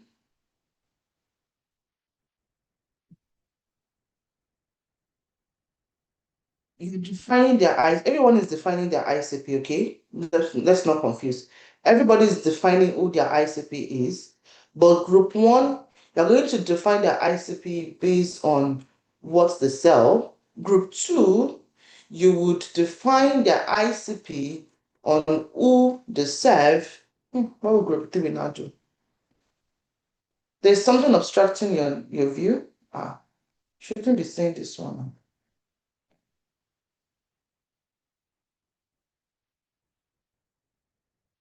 Can't see the notes. Is anybody else having the problem that Stephanie is having?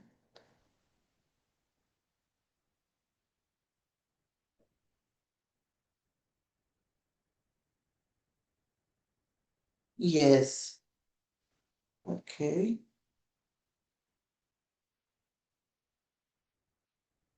Let me take this one out. Are you still having the problem? Can you see the entire screen?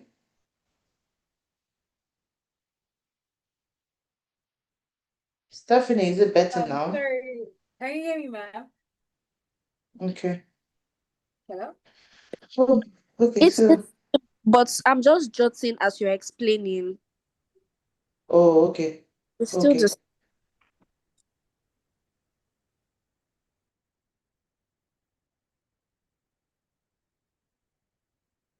Okay. So, I'm thinking of, let me just repeat this one. I'm going to do two breakout rooms instead of three, so that it's going to be faster, right? I'm going to recreate this. Two breakout rooms instead of three, awesome. Let me see, one, two, three. Fire, okay, so that's a bit six each. Okay, good. So now, group one is going to, both group are defining who the ICP is, but group one will define the ICP and relate it to based on what they sell. And group two, you will define the ICP and relate it to who they serve. Does that make sense, everyone? Give me a yes if it makes sense.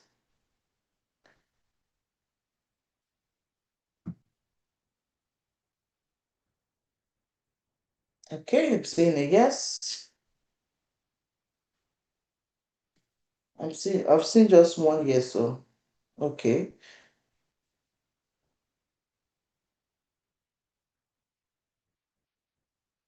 Okay, good. So now we're gonna do this for 5 minutes. So we don't have much time to wait for this. So we're just gonna do this for 5 minutes. Let me give you 7 minutes. 7 minutes, and when it gets to 60 seconds, you will say countdown. So you probably need to identify who is going to poke person, and you give me what the report is. So I want to see how you're going to define the ICP. Well, we have two persons in the waiting room.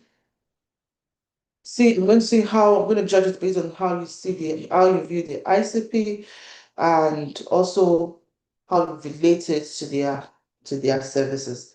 Also, and on this note, I'll be opening up the breakout, and you all can go. Then assign to this, and I'll assign. So please, you see the pop-up on your screen.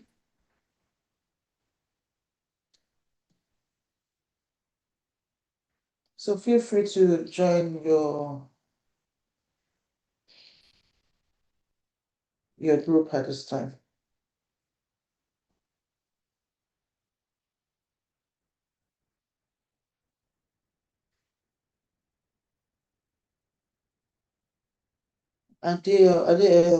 Share for me, Dorcas. Join your group. Should go to join the breakout. You see the pop-up on your screen. So you should join the group.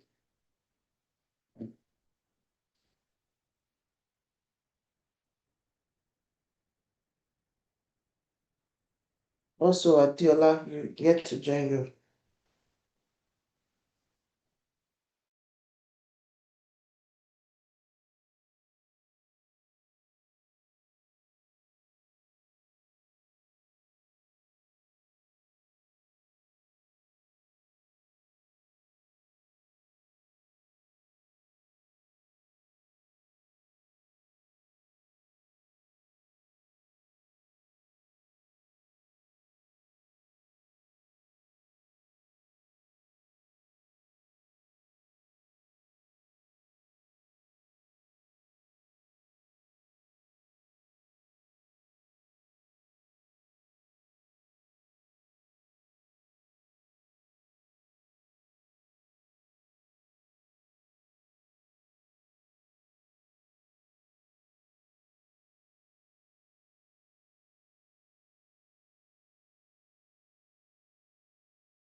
We're waiting for others to return.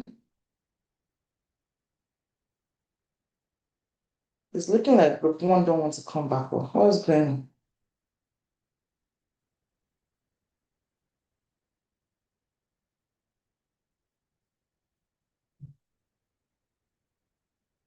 on? Okay, it's returning.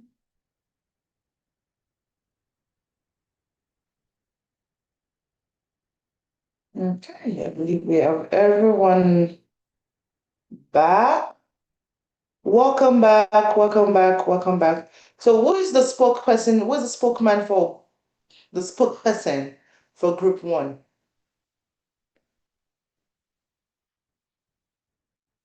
Group one, who is your spokesperson?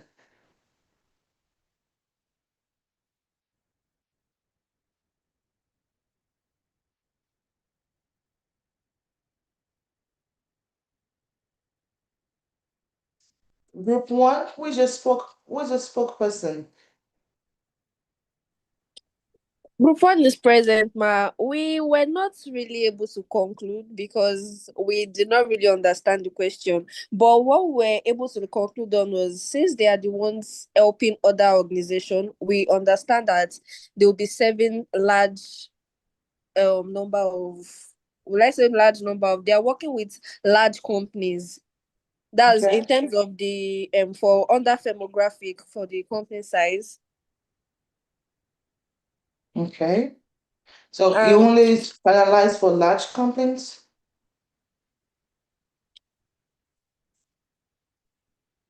that was what we were able to come up with. The remaining we don't understand, so we're going to ask when we are back to the question to the class. Okay. Is anyone in group one that wants to say what they think?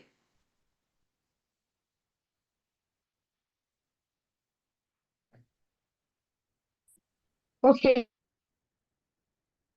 focus on who they sell to, maybe sell to school, government agencies, and the likes. We, like she said, like Stephanie said, we didn't really get what we were supposed to do in full.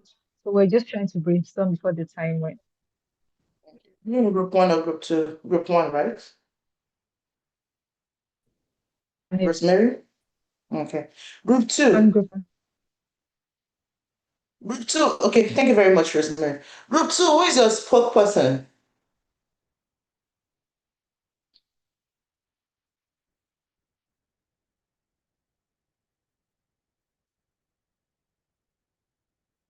Group two.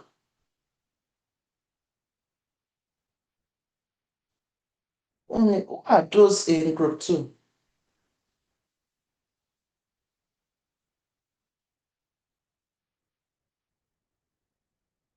Group two. Ewo. Adiola, you were in group two. Deborah, you were in group two. Mercy. Omotola. Onye. Who is the spokesperson for group two? So we were trying to also brainstorm. What Deborah told. Deborah, are you there? Yeah, I can hear you. No, I'm calling on Deborah because she said something while we were on the group. Oh, Deborah, okay. Yeah. So, what's your response? What's your results?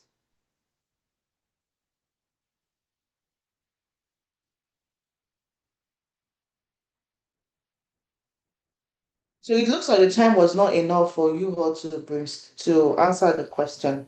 Is that correct? Yes, very correct. Okay. I'm giving you 15 minutes. Would it have been enough? Because that was 7 minutes that you all spent. Maybe 25 minutes. Okay. 25 minutes to answer one question. No, we actually Well, we're had going to to take, first of all okay, please go on. understand what the question was and then Mm. understand the kind of organization that we're looking into before we now look at who the organization can serve and the properties of the organization that they can serve and all of that. So the time was too short. The time was too short. So the best thing to do, because this is an exercise, is for you to build a personnel around the organization. This is because it's an assignment, right? That's the best way to think. So for instance, if you are in an interview and you're asked a question like, oh, define what ICP is, of course, if it's related to a client, you would have done some research before going there. But the best thing for you to do when you're given a question that you do not have the time to do a thorough research, is for you to improvise.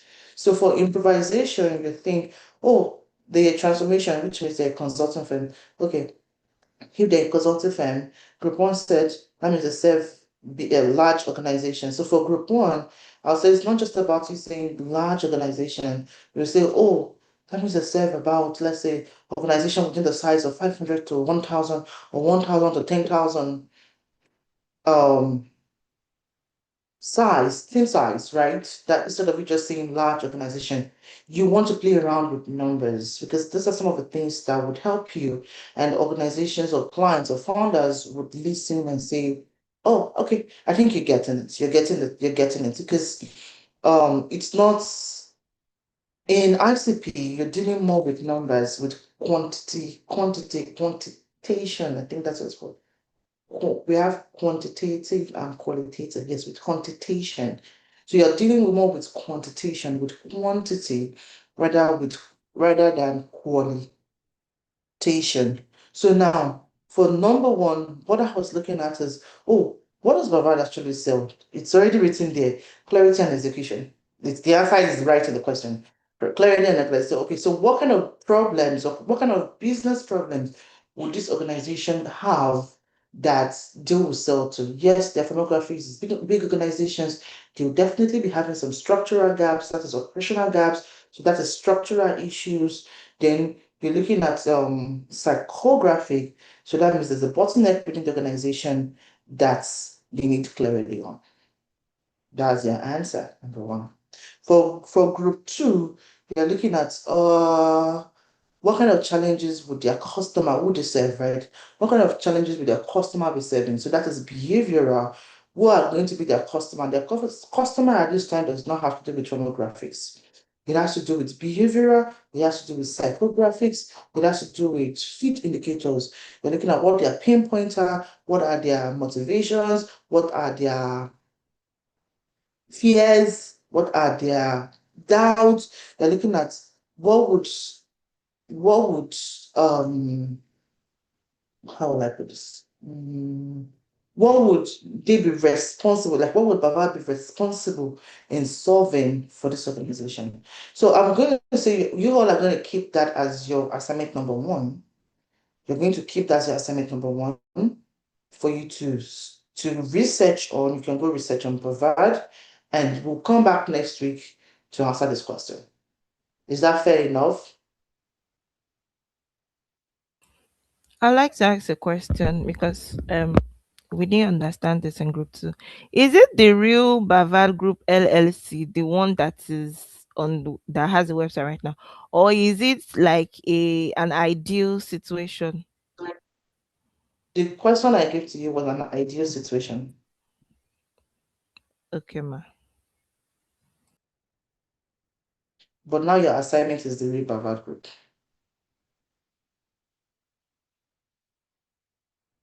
Don't worry, I'll send you a message on that, so that's not a problem. Okay. Does anyone have any other question?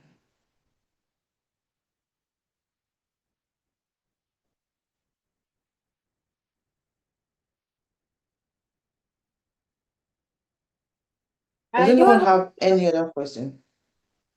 Please go on. yeah. So when you were talking about who they can serve, so you said it's about like a psychographic question, because at a point where I was trying to solve it, because I was trying to classify that with the demographic while thinking about it. So in a place where you have a client that is just like, I want to know about they just want to like know the pain, like what is going on, why they are not selling and all that. This ICP component, do you need to like do the whole thing, or you just pick one that you think is like okay for the company, just like that? I told you that you see graphics and um demographics will give you surface level information. Okay? Do you get that? Will give you surface level information. They are good data points because it helps you define the personnel of the company.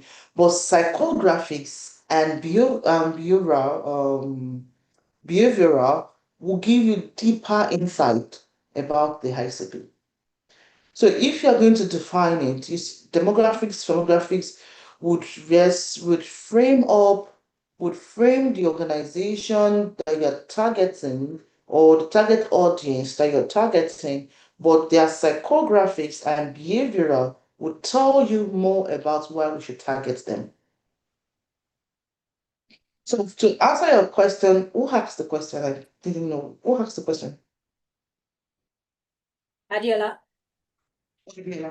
To answer your question, Adiola, is if a client is asking you to know if you understand their clientele or who they serve, of course, you cannot do away with the first information of the demographics and the firmographics. But you see, I would say focus more your attention towards what their pinpoint are, what their positioning are, what their triggers are, what their motivations are, because that one gives us more information about why they will buy or from us instead of who will buy from us. Does that make sense to you?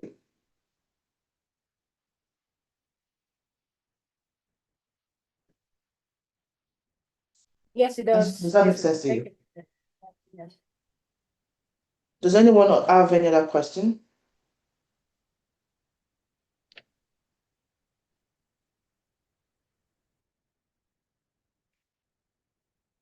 Okay. I know we are already at our 3 p.m. 3 p.m. mark, so I'm supposed to just do separate orientation from today's class, but we need to focus on today's class. So if you can no longer stay on the call, please feel free to drop. You can always go back to the YouTube, right? There's a YouTube link that is currently streamed live. So you can always go back to the YouTube live to reach or listen to the rest of the class. But because we have a lot to do, I will continue the class and feel free to drop off if you have other things to do at this time.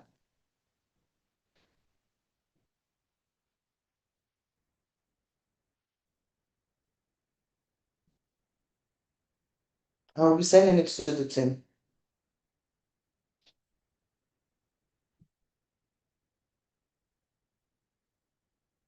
Okay. Oh, if you have any other questions, so this is the time for you to ask your questions before I continue through our customer journey.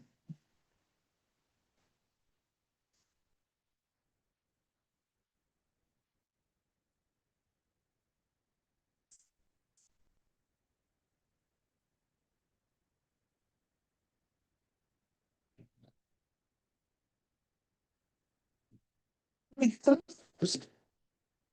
so the next one now is one thing that you've done so far is showing you how HiCP works. I know the assignment was a little bit tough, so next time I would try to give us more time, okay? With our exercises, but we're taking that as an assignment.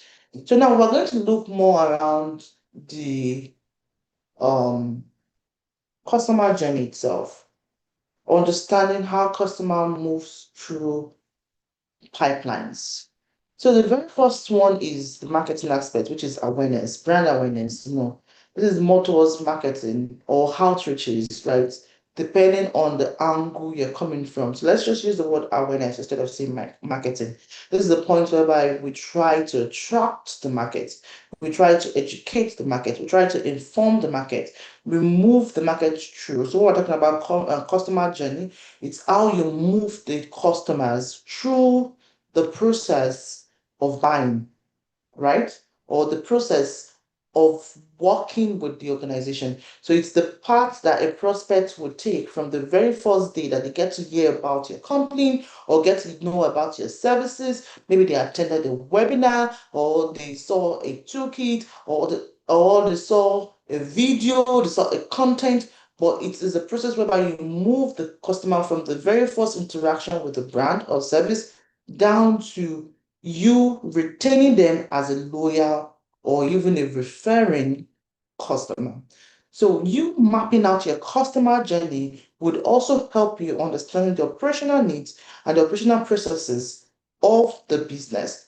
So there, you can understand the different messaging system, the different tools, the different service, the different structure, the different systems, and even operational support that is needed in the different category that they are at the process. So now, the way you would approach a customer that is still at awareness is different from the customer that is at retention. So when we say awareness now, we're looking at the very first time that the customer gets to know your business. So that's they discover your business. If we say consideration, in consideration, you're looking at how they evaluate the solution that you approach to them. For decision, we're looking at this is the time whereby a customer decides to listen to you, to work with you, to engage with you. So this is what we call, it could be at the point whereby the leads have been qualified and then you've scheduled a discovery call. So this is what we call the point of decision. Then we go to the onboarding, and this is where the customer what is being onboarded to your system, is brought on board, it's beginning to experience the value that you've promised at day one of awareness. And lastly, we have the retention, and this is the point where customers' relationship deepens and they get their value or they refer to other customers, to other people because they've become a loyal customer at this point and they've seen, they've experienced, you've over-delivered the value. So now at these stages, there are different touch points, there are different documentation that happen. So now the first of all is, this is not just a marketing tool, it's also very much relevant, right? There's something we call touch point. And in touch point, we're talking more about where and how does the prospect interact with the business. So is it from webinar, you're researching on their lead attraction strategy, their lead generation strategy, their brand attraction strategy, their customer attraction strategy. Is it through webinars? Is it through event? Is it through Instagram? What channel is it? You are looking into how do the prospect actually interact with the business. Then the other thing that is also very much important for us to document at this stage when you are mapping out the customer journey is emotions. What were they thinking about? What kind of emotions was involved? What were they feeling? Or what were they needing at any stage in point? When before they even got to decision, what was the need that made them consider the evaluation? Because sales is a feelings game. Operations is a feelings game. It depends on how you are able to invoke certain the feeling of need that only you can solve is what we're looking at. Then there's also the friction point. In the friction point, we're looking at what point do the prospect actually get confused? Like now, you guys were confused about the assignment. So now I know that the next breakout room, I'm going to give you enough time. I'll probably give you like 15 minutes. I may not give you 25 minutes, but I'll give you 15 minutes, right? That you will be able to focus and do a deep analysis, except it's just a very casual topic. So now I can know where you were confused at, where you hesitated, right? There was an hesitation, or where you even dropped off. I need to understand that. And the last one, the last stage, last thing, stage that you need to document is what we call operational needs. Like I explained, what system, what content did they actually react to? Did they see as valuable or did they see as, oh, I actually needed this? What did they see that will make them say, I actually needed this? Oh, you're speaking to me. I'm on this table. There's some ways that you see customer actually reacts, and you need to understand, you need to document that. Because, like I mentioned, customer journey mapping, if you're in marketing, you understand customer journey mapping a lot. But it is not just a marketing tool, it's something that also helps you understand how operational system actually works and how CRM is being defined. By the time we get to the CRM stage, where we begin to define CRM, you begin to understand what each outreach sequences actually mean. The assignment I was supposed to give you was supposed to be on customer journey mapping. So I'll be giving you two assignments. So one will be on the ICP that you worked on. So I want to see what everyone individual responses is going to be. I'll send you an email on that. And I'll also post it on your cohorts org, so you should also check that. And your assignment will be you creating a customer journey map itself, for any business that you decide to pick your own business yourself.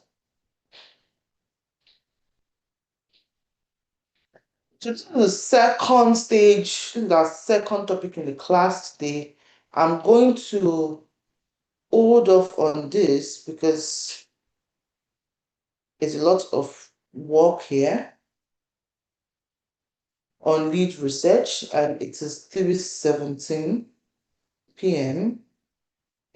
Let us do a vote. If you want a makeup class, say makeup class. If you want me to record it and post in the resource center, say record and post. Let's do a map on this. Or if you want me to continue, so we have three options. Say if you want me to continue, say continue. If you want me to record it and post in the resource center, say record. And if you want me to have a makeup class for we have lead research and we have AI assisted to do, so record it. Yeah, I'm waiting for everyone because it's not even everyone that's no, it's not everyone that is in the class, yeah. Although it's recorded, but record.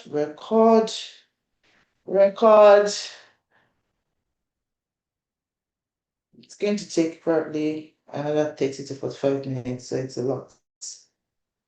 So I'm saying record. I said 3 records already. Record, please. Okay.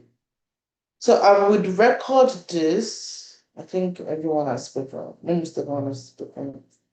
Record. Okay, so let me stop sharing my screen. I would record this and post in the org, in the resource center for class. So look more into lead research and AI assisted. Let me see. Oh, we're almost done. We're almost done. There's no need. Let me just finish this. Seriously, we're almost done. We're almost done. Let me finish it. I promise you, give me 20 minutes. Would you please give me 20 minutes to finish this? We're almost done.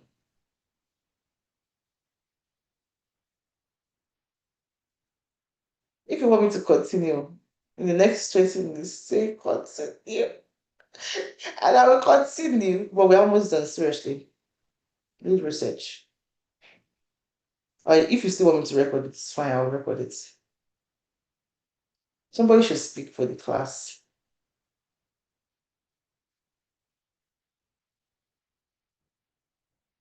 Now everybody's silent.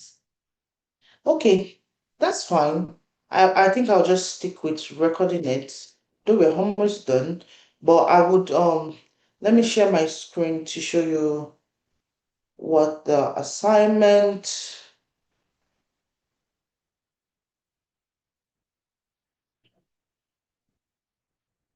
Yeah, let me just show you this quickly. Let me share my screen. So, this is going to be your core assignments. You will be choosing your own business category. For your capstone, very important. You choose your business category, so what the business name is. And remember that whatever business you choose now is the business you're going to use. It's going to stay consistent for your capstone, which is your project, your end of project, your end of cohort project.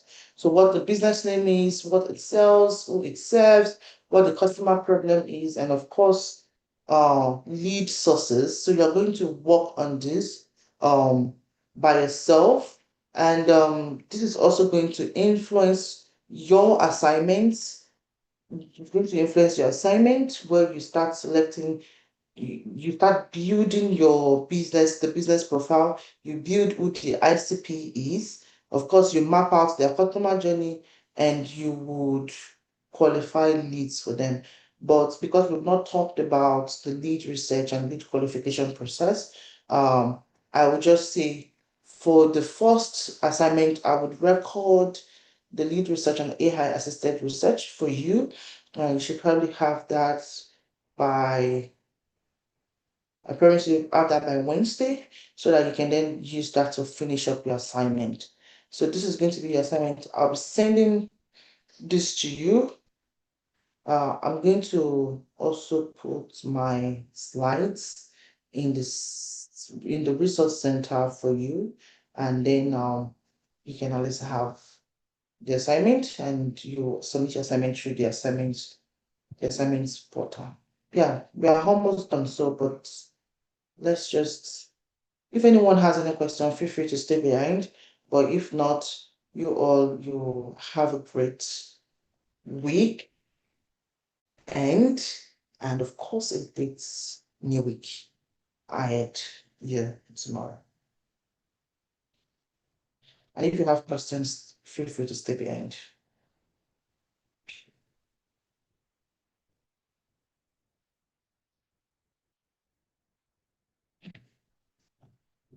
Any question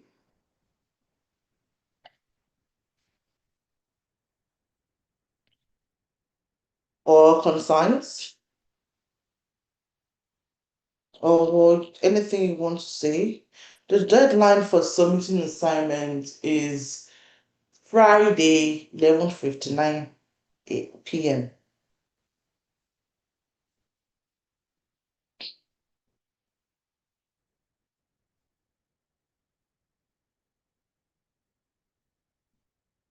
West African time. Sorry, let me put time there. Let me put time zone.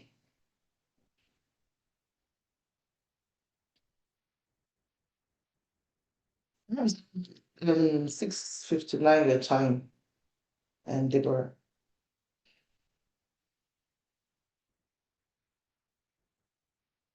Okay. Any other question?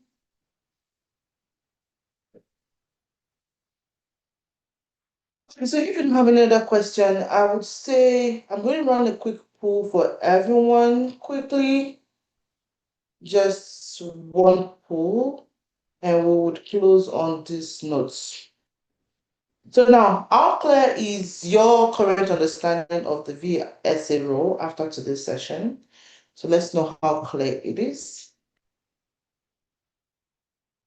And number two is how confident are you? There's going to be a support. Yes, on Monday we would have it's like an office hour, but it will be for support. Or maybe we can use our Monday class to finish up. Just in thought. Let's see. So it's not supposed to be for support. In case you have questions about your assignments or concerns about the program or your capstone, we can use Monday to finish up. I like live classes, but it doesn't matter. I can always record. Or and Wednesday is On Wednesday, we'll be having our first professional. Okay, no problem. We'll be having our first professional lab on LinkedIn. So that will be your professional readiness classes development series on LinkedIn and profile optimization.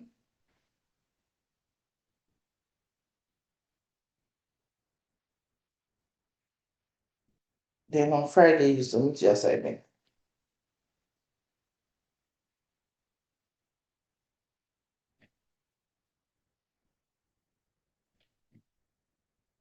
On Saturday, you have class 2. You have your class on Saturday. That's going to be the structure. Monday and Wednesdays are optional. Friday, you have to submit your assignment. Saturday, we have a class. Does anyone have any other question? Okay. So 87%. That's good. Okay, I'll hand the poll. That's good. So somewhat clear. So which means you definitely need more clarity. How confident are you? Someone needs more support. That's not a problem. Would you be complete? Would you be whoever said most likely if I catch you? Would you be completing your assignment? Absolutely. Well, that's great. Where can we access assignment to? Where can we access assignment to? So for assignment, I will be sending out an email. I was sending out an email to everyone, so please do well to check your email. It's going to have your first assignment, and it's going to have your core assignment, which is the assignment that's meant for this class. And I showed the screen earlier. So you will definitely get an email of that. And it will also be in your hub. I'm also going to post it on your hub, the cohorts hub. So please also feel well to ensure that you're checking the hub to make sure that you're not missing out any announcements, assignments, and any other thing. I think that would be good. Then let me see. Stephanie has a question regarding the first assignment. Are we focusing on the question according to how we were shared in the group, or are we submitting the first one as a? Oh, that's a very interesting question. Please, you see the first one, the ICP, is a group work. So you are working on that as a group. So if you don't know your group, you need to know your group. Let me,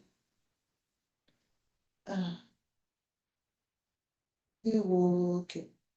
I will try my best to identify the groups. I'll look for I should be able to get the report. I'll try my best to identify the groups, right? But if I can't identify everyone, I'll share everyone to groups.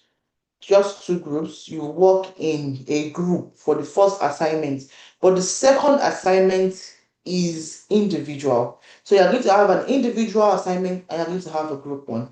The group one was the first one that you're working on, Bavard group, as the scenario. The second one is your individual assignment. It's also on ICP, but it's not just ICP. You'll be defining the business profile, you'll be designing an ICP, and you'll be mapping out a customer journey. Then the lead qualification framework is what I will do a video on. I'll do that later by Wednesday. Should have that by Wednesday by God's grace. So that you can study that for and finish up your assignment for Friday. Any other question?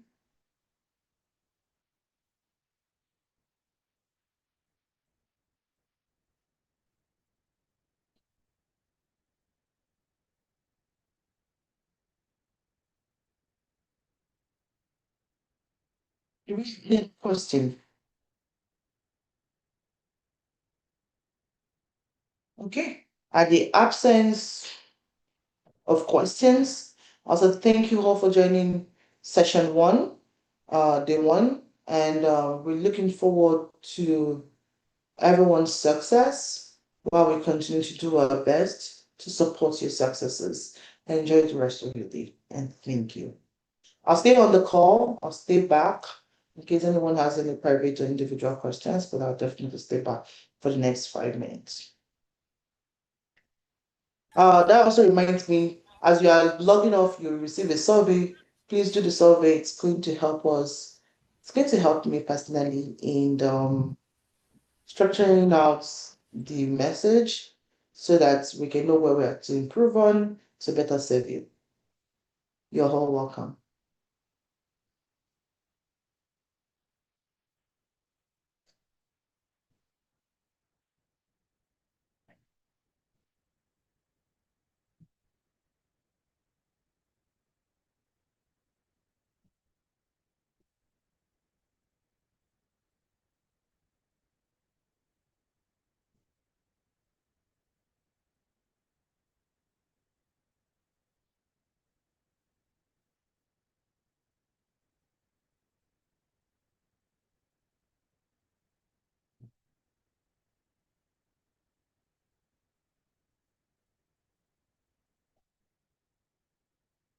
You're welcome. You're welcome. Feel free to drop off if you don't have questions. You're welcome.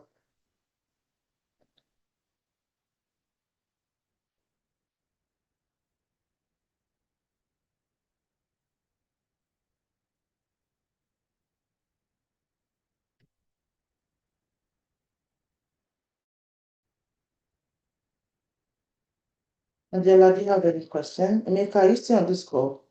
Do you have any question?